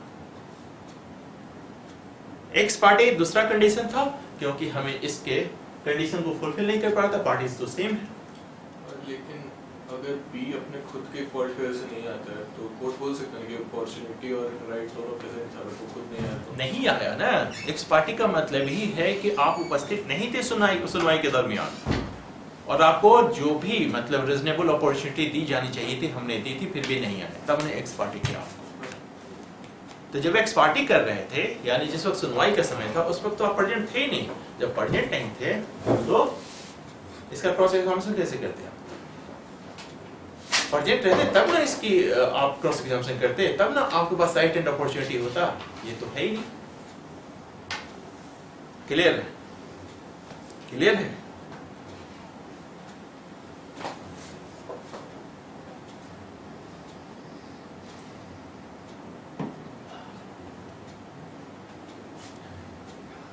ये जिस व्यक्ति का हम लोग स्टेटमेंट रिकॉर्ड कर रहे हैं या रिकॉर्ड हो चुका है जुडिशियल प्रोसीडिंग में या फिर और डाइंग डिक्लेरेशन में, हमने क्या बताया था कि डाइंग डिक्लेरेशन का एविडेंसरी वैल्यू क्या है? अगर कोर्ट उसको ट्रू मानती है तो उसके उसके आधार पे भी सोल बेसिस पे उसको दे सकती है, कॉन्विक्ट कर सकती है, जी ऐसा कर सकती है। जी आइए इसको देखिए ऐसे, ए इस ए ने बी सी डी इन तीनों को डाइंग डिक्लेरेशन किया है। मतलब जिस वक्त डाइंग डिक्लेरेशन थे बी सी डी मौजूद थे, डाइंग डिक्लेरेशन किया।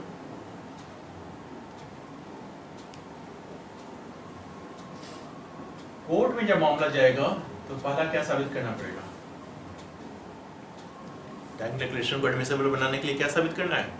डेथ हो गया किसका? एक मेकर का डेथ है। दूसरा कॉज ऑफ डेथ तो वो बता के गया तीनों को। ये तीनों का जिसको बताया गया है ये तो एयर से एविडेंस दे रहे हैं। एक और ऐड कर लीजिए। एक और ऐड कर लें, कुछ खास बात है? हाँ सर, हमको धमाल मूवी आता था। अच्छा ठीक है, आप एंजॉय कीजिए बट लीगल पॉइंट को थोड़ा सा समझिए। आप इसको समझिए कि ये तीनों एयर से एविडेंस दे रहे हैं। यस।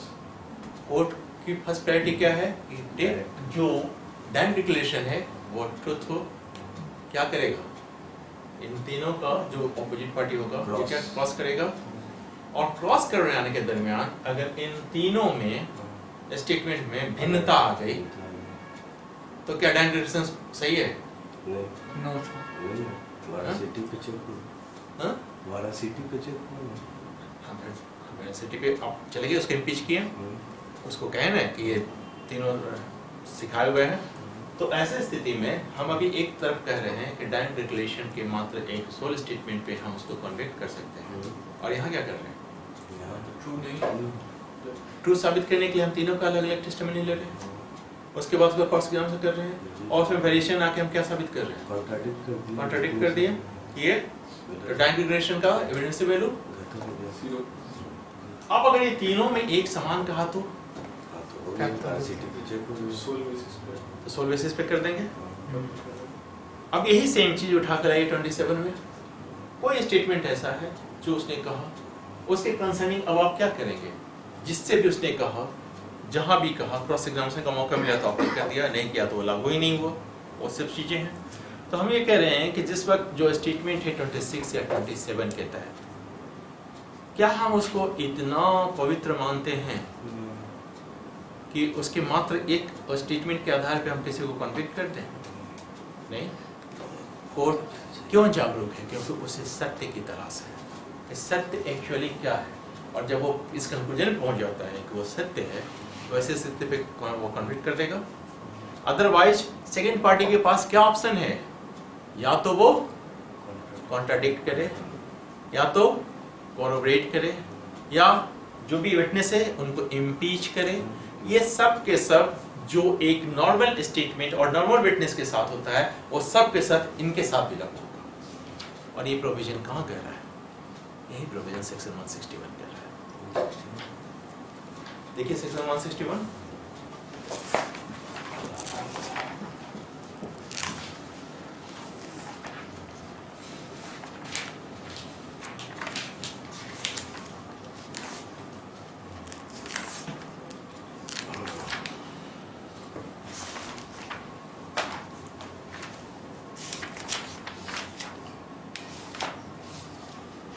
पढ़िए कसके क्या लिखता है? What matters may be proved in connection with proof statement related under section 26 or 27. दोनों की बात कर रहा है। आगे क्या बोलता है? Whenever any statement relevant under section 26 or 27 is proved, all matters may be proved either in order to contradict or to corroborate it, or in order to impeach or confirm the credit of the person by whom it was made, which might have been proved if that person had been called as a witness and had denied upon cross-examination the truth of the matter suggested.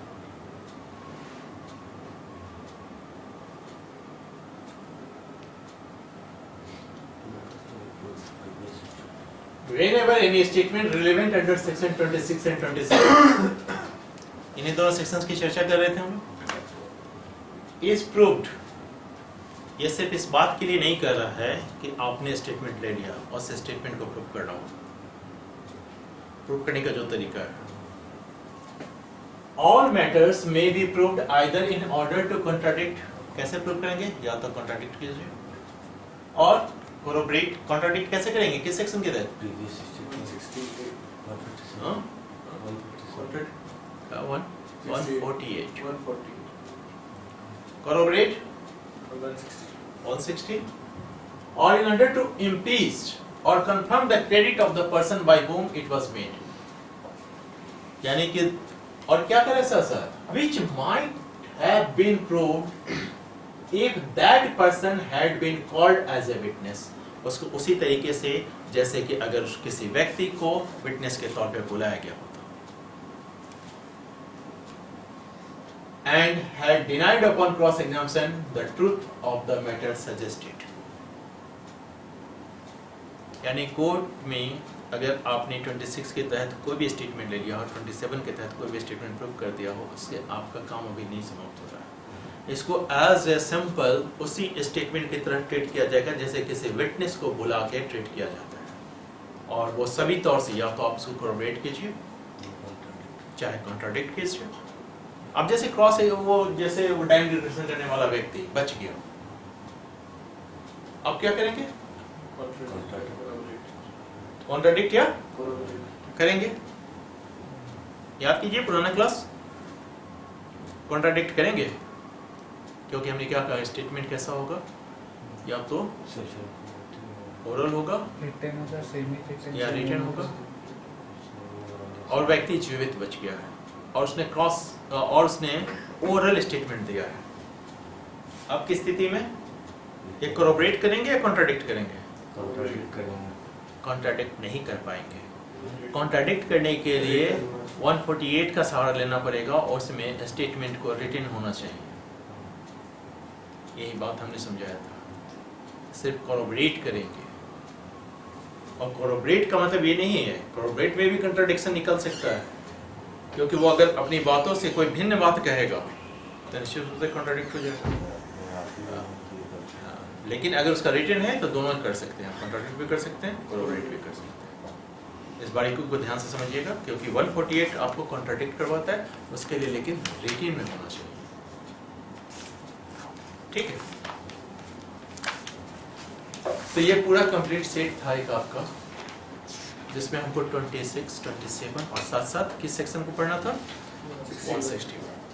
तो जहाँ भी आप लोग लिखते हैं वहाँ लिख लीजिए इस चीज़ को। सब 161 है पर थोड़ा सा फिर से ब्रीफ करके देखिए ना, कुछ नहीं है इसमें। देखिए, whenever any statement relevant तो है 26, 27 के जी। आगे क्या लिखा? Is proved. प्रूव करने का जो आपका तरीका है, वो अगर आपने प्रूव कर दिया, all matters may be proved, उसके बाद आपको करना होगा either in order to contradict और टू करो और corroborate। आपके पास क्या क्या है? या तो कॉन्ट्राडिक्ट करेंगे, corroborate करेंगे, विटनेस को इम्पीच करेंगे, ये सारी चीजें हैं।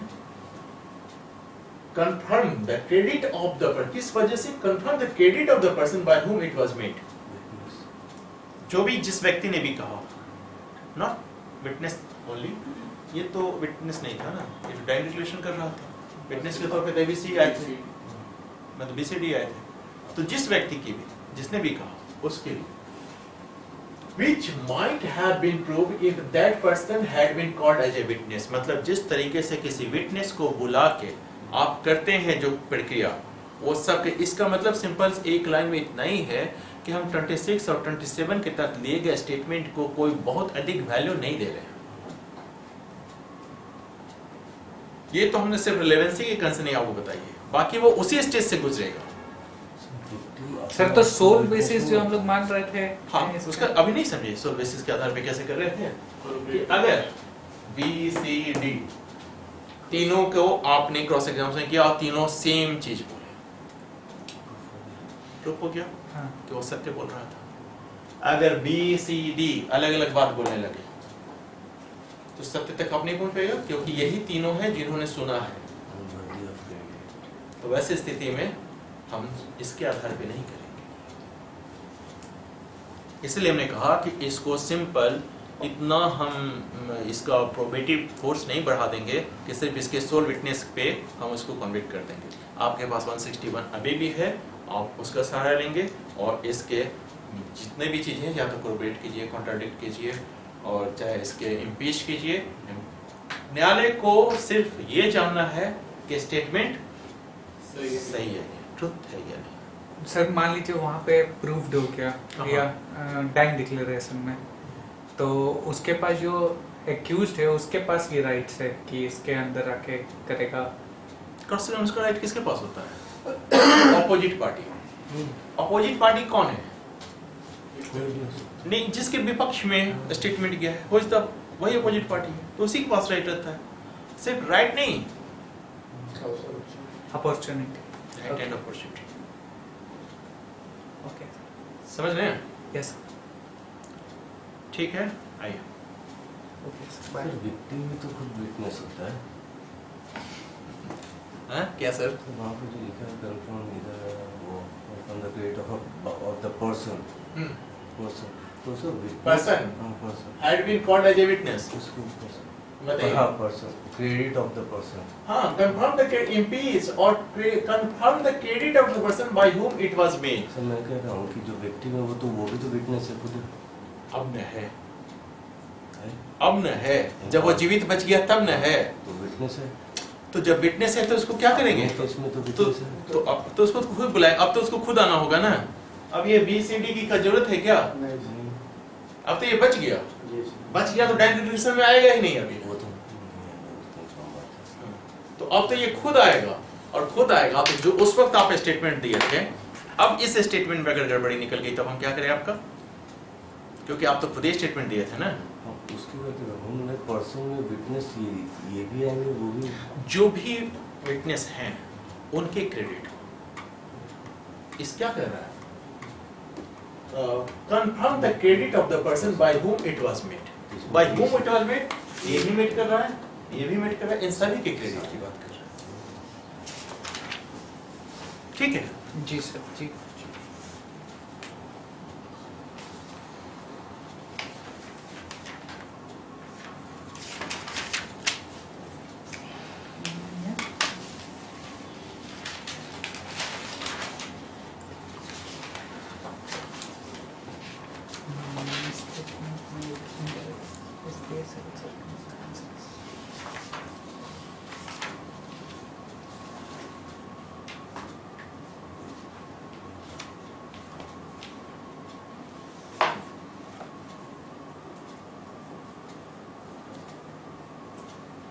तो 27 तक देख लिए। जी सर। 28 से जब स्टार्ट कर रहे हैं, जब उसको देखिए तो लाइन क्या है उसकी? Statement made under special circumstances.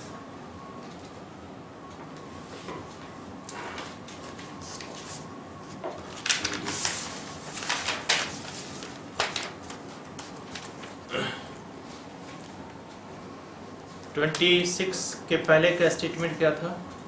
उसकी मार्जिनल नोट्स में क्या लिखता था? वैसे व्यक्तियों का साथ जिन्हें बुलाया नहीं जा सकता। अभी क्या कर रहा है? विशेष परिस्थितियों में किया गया कथन। Statement made under special circumstances.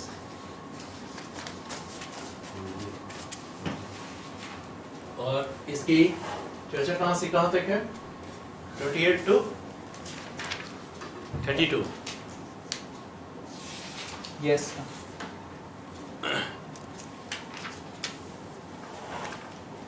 इसको 28 को अलग रखिए और 29 to 32 अलग रखिए और 33 अलग रखिए।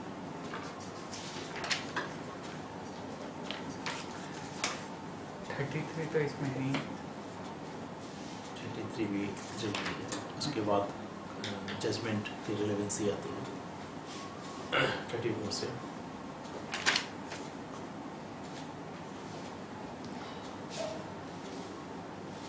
विशेष परिस्थितियों में किए गए कथन। अब समझना है कि विशेष परिस्थितियां क्या है।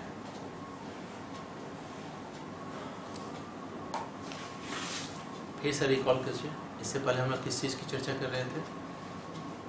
वैसे व्यक्तियों का कथन जिन्हें साक्ष्य में बुलाया नहीं जा सकता। अब किस चीज़ की चर्चा कर रहे हैं? वैसे व्यक्तियों का कथन विशेष परिस्थितियों में किए गए कथन।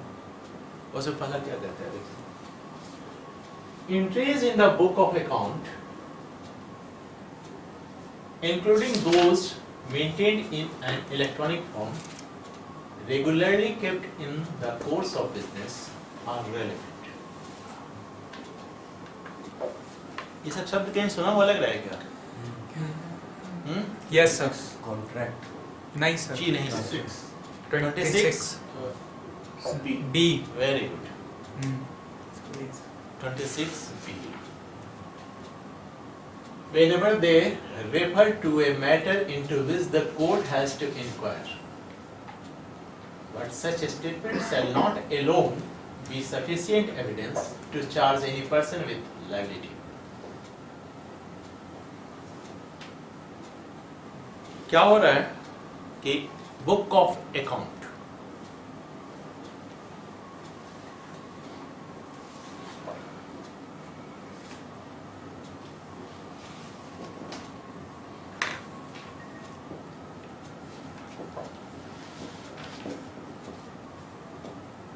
ये क्या है? बुक ऑफ अकाउंट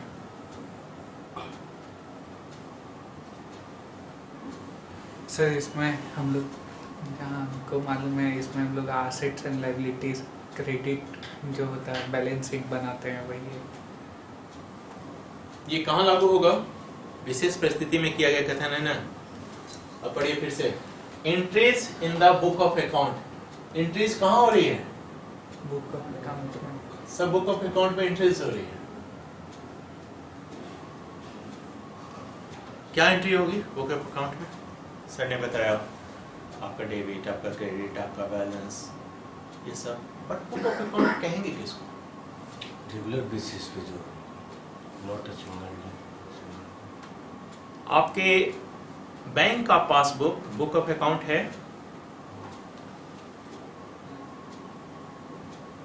और देखिए इसमें साथ साथ ये भी कर रहा है, including those maintain in electronic form. Mini statement निकालते हैं ना एटीएम से, वो बुक ऑफ अकाउंट है।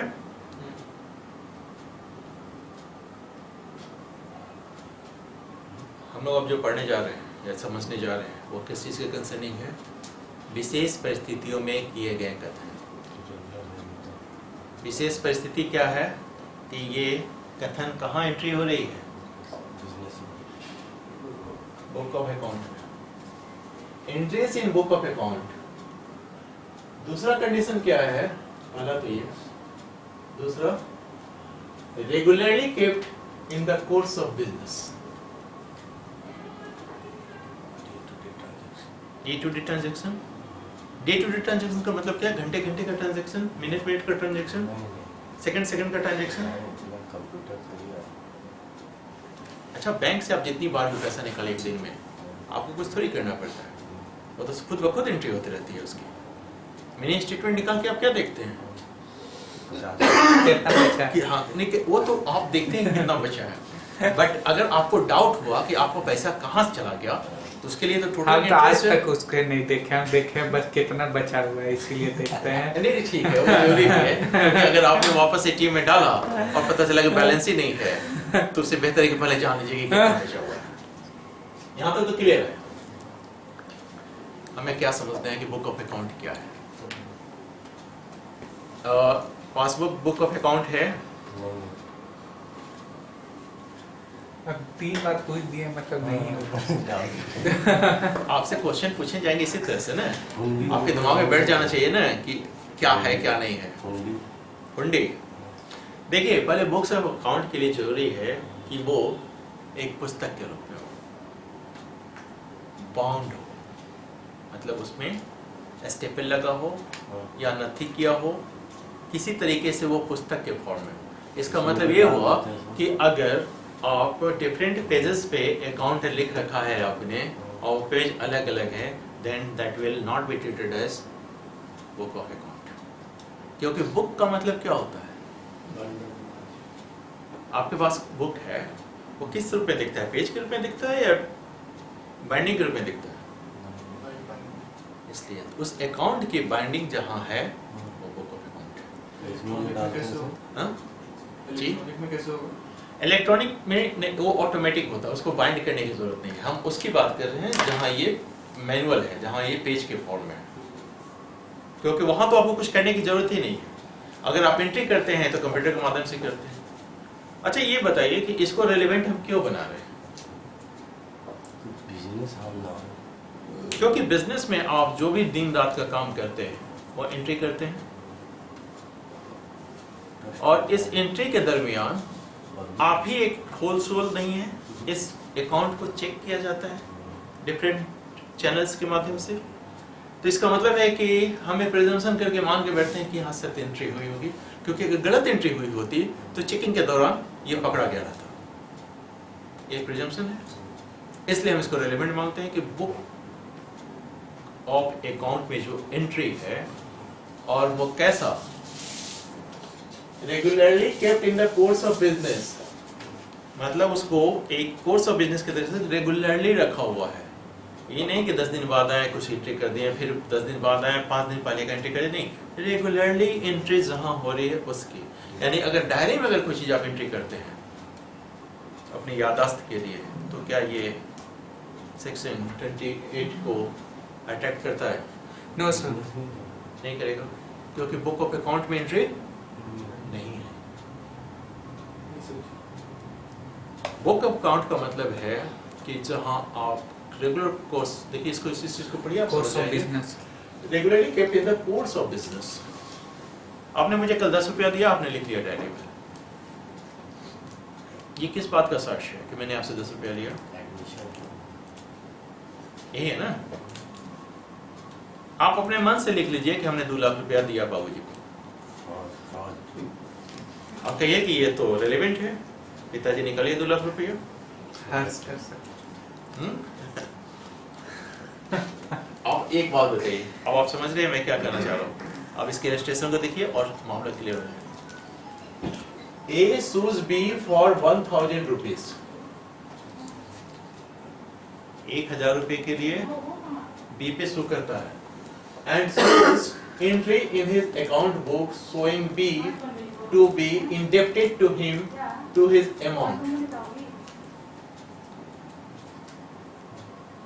क्या चीज के लिए रिलेवेंट है कि B दिनदार है 1000 रुपए का, तो क्या हम ये मान लें नहीं, कि वो सच में देनदार है? तो बात का प्रोसेस है। ये सिर्फ एक रेलेवेंट फैक्ट है जिसमें एंट्री शो करती है कि वो देनदार है, क्योंकि लास्ट में क्या लगता है, the entries are relevant but not sufficient, but not sufficient without other evidence to prove the debt। और बोलेगा 2000 दे दो। अब सुनिए, यही लिखा हुआ है यहाँ, but such a statement shall not alone be sufficient evidence to charge any person with liability। अब आप समझ रहे हैं क्या हुआ? आपकी एंट्री रेलेवेंट, लेकिन देनदार है कि नहीं, बाकी चार्जेस उसके लायबिलिटी शो करने के लिए आपको और एविडेंस चाहिए। हम अपने से भी लिख दिए, कोई दिक्कत नहीं है, लिख रेलेवेंट सकते है। हैं। बट हाँ, जब आपको ये मामला सुना लग रहा था, तो 26B में और इसमें क्या अंतर है? बहुत अंतर है उसमें। मेमोरेंडम इन सब का बात कर रहा था। नहीं, हाँ, बहुत अंतर और बहुत सिमिलरिटी, ये दोनों बताइए, दोनों में सिमिलरिटी और दोनों में अंतर बताइए।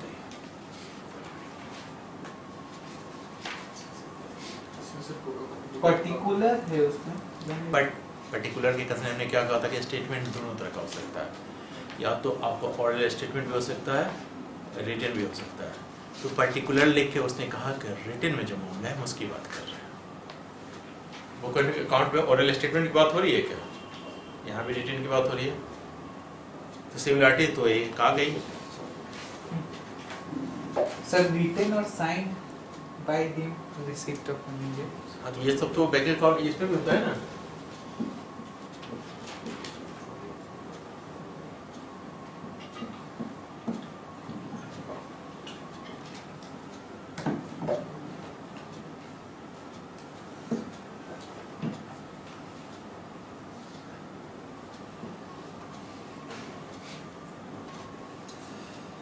ये अंतर पता चल रहा है?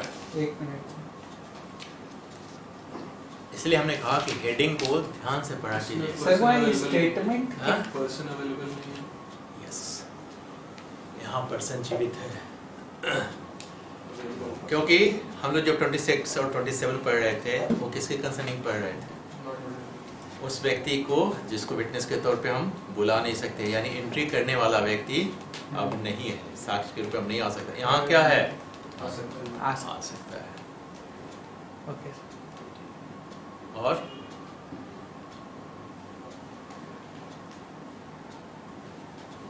वहां तो मृत व्यक्ति भी लिख सकता था, यहाँ जीवित व्यक्ति भी लिख सकता, क्योंकि हम हर बार कह रहे हैं इस चीज को कि जब 26 पढ़ेंगे इसका मतलब ये नहीं कि हर बार आदमी मर जाएगा, जीवित व्यक्ति वहां भी होगा, नहीं, लेकिन साक्ष्य देने की स्थिति में नहीं है। समझ रहे हैं? ठीक। दूसरी चीज जो मोस्ट इम्पोर्टेंट है वो ये कि वहाँ 26B में हमें कोई एडिशनल एविडेंस देने की जरूरत पड़ती थी क्या लायबिलिटीज चार्ज करने के लिए? यहाँ तो साफ लिखा है, such statements shall not alone be sufficient evidence to charge any person with liability. ये समझ रहे हैं क्या? क्लास छोड़िएगा तो ये सब होगा। आइए, इस पर और कुछ खास नहीं है, आपको समझना था बुक्स ऑफ अकाउंट क्या है और उन दोनों में अंतर 26B और इस सेक्शन 28 में। 29 देखिए, हमने कहा ना कि 29, 30 और 31, 32 इन सबको एक साथ रखिए। 29 क्या कहता है? An entry in any public or other official book. अब एंट्री कहाँ हो रही है? पब्लिक और अदर यस, म्युनिसिपैलिटी, जहाँ जन्म और मृत्यु का प्रमाण पत्र दर्ज किया जाता है और जहाँ आपका वोटर लिस्ट बनता है, इलेक्टोरल जो वहाँ आपका जो वोटर लिस्ट में नाम रहता है, ये सब कहाँ है? ये एंट्री कहाँ हो रही है अभी? ये पब्लिक डॉक्यूमेंट हो रही है। अदर ऑफिशियल बुक, रजिस्टर और रिकॉर्ड और electronic record stating a fact in issue और relevant fact and made by a, किसके द्वारा एंट्री हो रही है? Public servant. पब्लिक सर्वेंट कहाँ डिफाइन है? और सीपीसी में भी, दोनों जगह पब्लिक सर्वेंट डिफाइन है। In the discharge of his official duty. Public servant है, लेकिन जब वो एंट्री कर रहा है तो अपने डिस्चार्ज ऑफ ऑफिशियल ड्यूटी के दरमियान जब एंट्री करेगा तभी रेलेवेंट है। कर क्या रहा है? स्टेटिंग ए फैक्ट इन इशू और रिलेवेंट फैक्ट, क्योंकि इन्हीं दोनों का साक्ष्य दे सकते हैं ना। और रिलेवेंट फैक्ट को इस तरह की एंट्री है किसमें? पब्लिक डॉक्यूमेंट में। किसके द्वारा? पब्लिक सर्वेंट के द्वारा। और during official discharge in official duty और any other person in performance of duty specially enjoined by the law of the country in which such book, register or record or an electronic record is kept is itself a relevant fact. यहाँ इसने क्या कहा कि itself a proved fact. इसने कहा अभी भी itself a relevant fact. क्यों? क्यों relevant fact इसने कहा? यस, क्योंकि देखिए पब्लिक सर्वेंट से हम उम्मीद लगाएंगे क्योंकि उसमें उसका पर्सनल इंटरेस्ट बहुत नहीं होता है, तो वो नेचुरली जो एंट्री करनी है वही एंट्री करेगा। मतलब बाकी चीज़ तो अलग इशू है। तो अगर किसी का बर्थ जानना हो तो बर्थ सर्टिफिकेट इशू करता है कौन? Municipal corporation. स्कूल के आपके रिकॉर्ड में भी बर्थ सर्टिफिकेट रहता है और आपके मैट्रिकुलेशन के सर्टिफिकेट में भी बर्थ रिकॉर्ड रहता है। आपके जन्म कुंडली में भी बर्थ रिकॉर्ड रहता है। तो किस बर्थ ऑफ रिकॉर्ड को सही माना जाए? जन्म प्रमाण सही जन्म प्रमाण पत्र। बिल्कुल सही क्योंकि यहाँ किसकी बात कर रहा है? Office it's self A relevant fact. अब थोड़ा सा इसको ऐसे समझिए कि हमको नौकरी चाहिए, मेरा 2 साल एज घट रहा, मैट्रिक उट्रिक तो करके ग्रेजुएशन में करके सब करके, अभी हमको याद आया कि मेरा कुंडली जो बना था ना उसमें मेरा एज दूसरा लिखा हुआ है। अब हम लेके पहुंच गए, लॉट बढ़ जाएगा। नहीं बढ़ने का मतलब नहीं समझे। जैसे कि अगर मान लीजिए किसी का बर्थ घटता कब है, जब आप अधिक लिखवाएगा तब ना घटेगा, ये नहीं कि घटा के लिखाएगा तब तो बढ़ जाएगा। मतलब 70 का बर्थ है तो आप 72 लिखाएंगे तो बढ़ेगा, या 68 लिखाएंगे तो बढ़ेगा?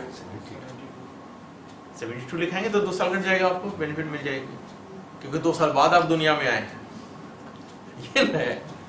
तो ऐसी स्थिति में आप इसको चैलेंज करते हो, कहते हैं कि मेरा पर्टिकुलर डेट ऑफ बर्थ ये है, ये है। अब क्वेश्चन क्या हो गया? फैक्ट इशू क्या है? डेट ऑफ बर्थ क्या है आपका? तो यह क्या कह रहा है? स्टेटिंग ए फैक्ट इन इशू और रिलेवेंट फैक्ट। अब किसके डॉक्यूमेंट को हम माने? पब्लिक नहीं है। स्कूल में जब एडमिशन कराने गए थे तो कुछ बोले होंगे कि आज मेरा डेट ऑफ बर्थ ये है, तो स्कूल रजिस्टर में भी मेंटेन, आप सरकारी स्कूल में मान लीजिए पढ़ते हैं तो सरकारी स्कूल का भी एक रजिस्टर होता है, statement in rem. Statement in rem, statement, वो हम नहीं बात कर रहे हैं। वो सिर्फ 4 ही चीजों में होता है। मैट्रिमोनियल, समझ रहे हैं, तो शादी नहीं हुई है, एडमिरल्टी, प्रोबेट और एक और है, हम लोग चर्चा करेंगे। वो सिर्फ 4 ही चीज में होता है, सब में नहीं होता है। हम उस डेट ऑफ बर्थ की बात करें जिसके वजह से फैक्ट इन इशू क्रिएट हुआ है। तो किस डेट ऑफ बर्थ को माने? कुंडली वाले को, कि मेट्रिकुलेशन सर्टिफिकेट को, कि म्युनिसिपल के जन्म वाले प्रमाण पत्र को, या बाबूजी जो एक ठो लिख के गए थे डायरी में कि मेरा बेटा आज पैदा लिया था। याद है जिस वक्त हम क्या पढ़ रहे हैं? सेक्शन 26 ई और एफ पढ़ रहे थे ना? जी सर। तो किसको रेलिवेंट माने? जो देखे गए थे यहाँ मुखिया जी, भी मुखिया जी बोल के मतलब सिंपल म्युनिसिपैलिटी और बाबूजी लिखे गए हैं कि ना मेरा बेटा? सब सही सब पब्लिक डॉक्यूमेंट समाधि नहीं कोई बगा देगा वो रेलिवेंट फैक्ट है ना? है इस संदर्भ में नहीं है। ये भी क्या कर रहा है? ये भी तो रिलेवेंटी फैक्ट कर रहा है। ये काम कर रहा है कि ये कंक्लूसिव प्रूफ हो गया। इसने कहा कि कंक्लूसिव प्रूफ हो गया। फर्ज कीजिए कि हम अभी आप जो बोल रहे थे ना कि सर तो वो करके हमने वो कर दिया तो ऑफिसर डिस्चार्ज तो ऑफिसर डिस्चार्ज तो वो अपने आप में प्रूफ हो जाएगा। ऑफिसर डिस्चार्ज तो ऑफिसर डिस्चार्ज इन ड्यूटी में ही तो उसके करप्शन के चार्जेस लगते हैं ना। करप्शन के चार्जेस किस पे लेगा? आम आदमी थोड़ी लगेगा। समझ रहे हैं? तो वैसी स्थिति में ये इटसेल्फ रेलेवेंट है, मतलब ये रेलेवेंट है। फिर कह रहे हैं कि साबित नहीं हो जाता है, तो इसका डॉक्यूमेंट देंगे तो प्रोबेटिव फोर्स देखेंगे कि इन पर्टिकुलर्स अगर आप 3-4 डॉक्यूमेंट लाए हैं तो हम किसको प्रायोरिटी दें। यानी पिताजी का वो डायरी वाला भी लेके आ गए, जन्म कुंडली भी लेके आ गए, स्कूल रजिस्टर भी लेके आ गए, और उसके बाद ये म्युनिसिपल कॉर्पोरेशन लेके आ गए। तो वैसे स्थिति में हमें क्या क्या फुलफिल करना है?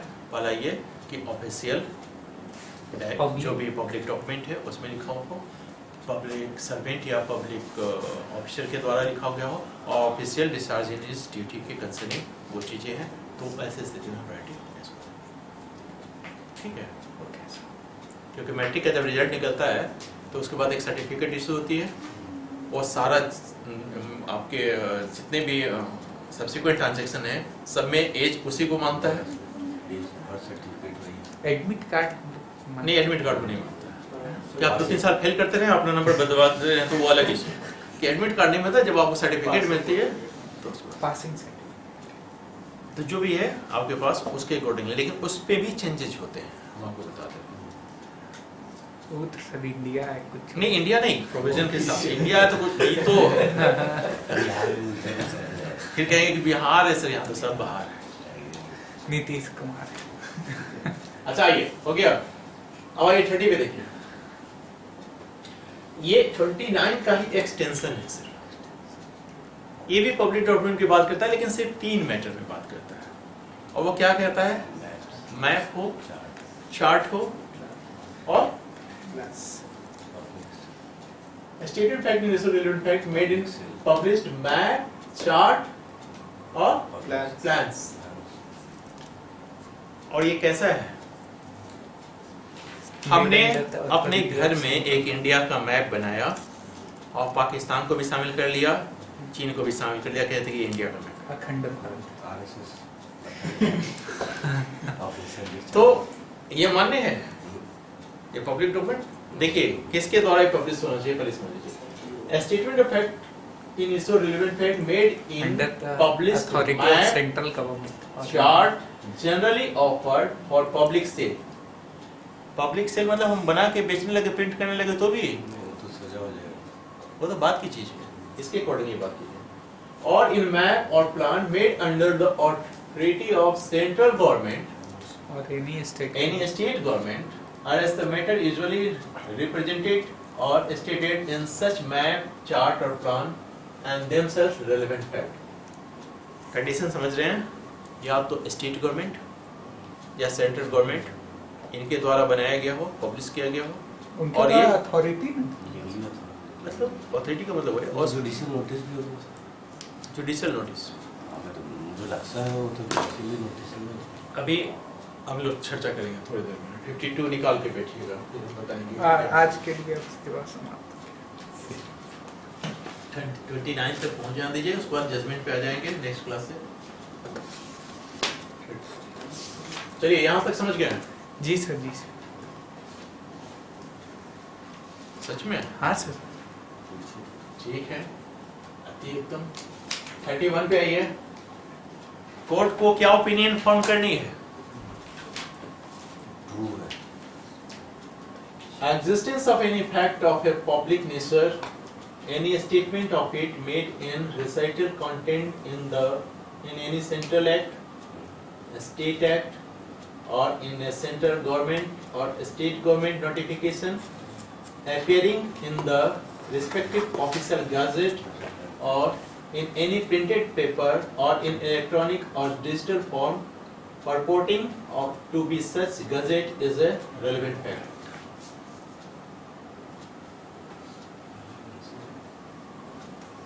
कोर्ट किस ओपिनियन में पहुंचना चाह रहा है कि कोई मैटर पब्लिक नेचर का है कि नहीं? उसको किस चीज का सहारा लेना पड़ेगा? पब्लिक डॉक्यूमेंट कैसा है? जो सेंट्रल एक्ट या स्टेट एक्ट या उनके ऑफिशियल गजेट में जो प्रकाशित हुआ है, किस रूप में? Recital content in any central act, तब वो समझेगा कि पब्लिक नेचर का है। एविडेंस देना है ना आपको कोर्ट में, तो ये आपको इनेबल करता है कि किस तरीके का एविडेंस देंगे, किस मैटर से रिलेटेड है, उन सब के कंसर्न। कोर्ट को ओपिनियन क्या बनानी है कि ये मामला पब्लिक नेचर का है। तो उसके लिए पब्लिक नेचर के लिए जरूरी है कि सेंट्रल गवर्नमेंट, स्टेट गवर्नमेंट या ऑफिशियल गजेट में जो चीज़ रिसाइटल के रूप में प्रकाशित हुआ है उसको अगर आप बेस बनाएंगे तो बोलेगा कि रेलेवेंट, और बाकी किसी चीज़ की कंसर्निंग वो बात नहीं करेगा। समझ रहे हैं? आइए 32।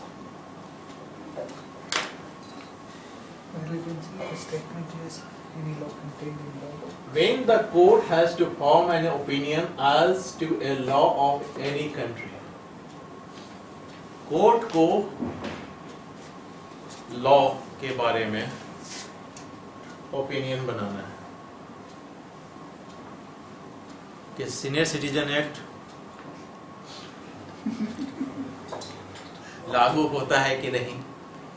32 में हाँ सर, देखिए ना, when a court has to form an opinion as to law of any country, law of any country का मतलब इंडिया इंक्लूड है या एक्सक्लूड है? इंडिया से बाहर जज थोड़ी है। ऐसा नहीं है। एनी में इंडिया भी शामिल है या बाहर है? इंडिया शामिल है सर। देखिए अब ध्यान से सुनिए, when a court has to form an opinion as to a law of any country,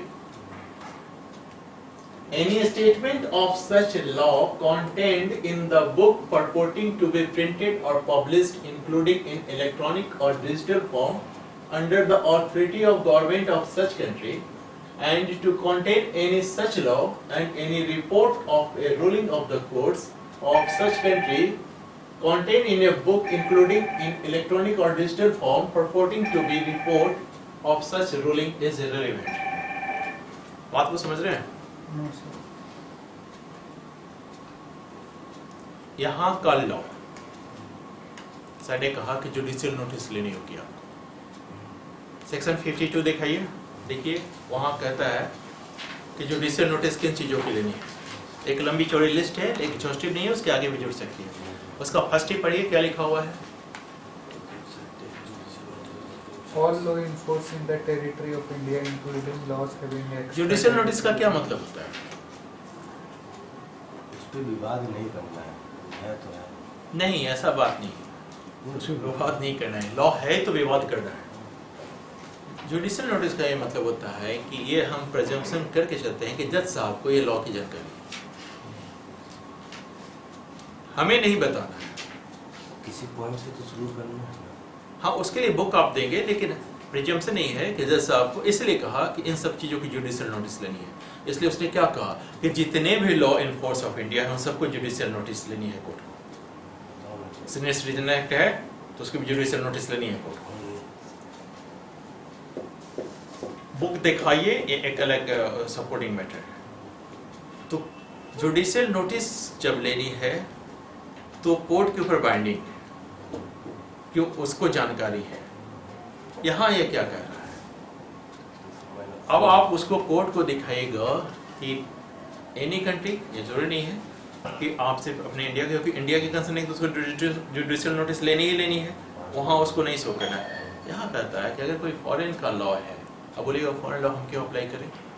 society थोड़ी नहीं, मान लीजिए आपका कॉन्ट्रैक्ट का केस है और वैसे स्थिति में वहाँ फॉरेन लॉ अप्लाई हो रहा है, नहीं हो रहा है, उन सब चीज़ों को भी देखना है।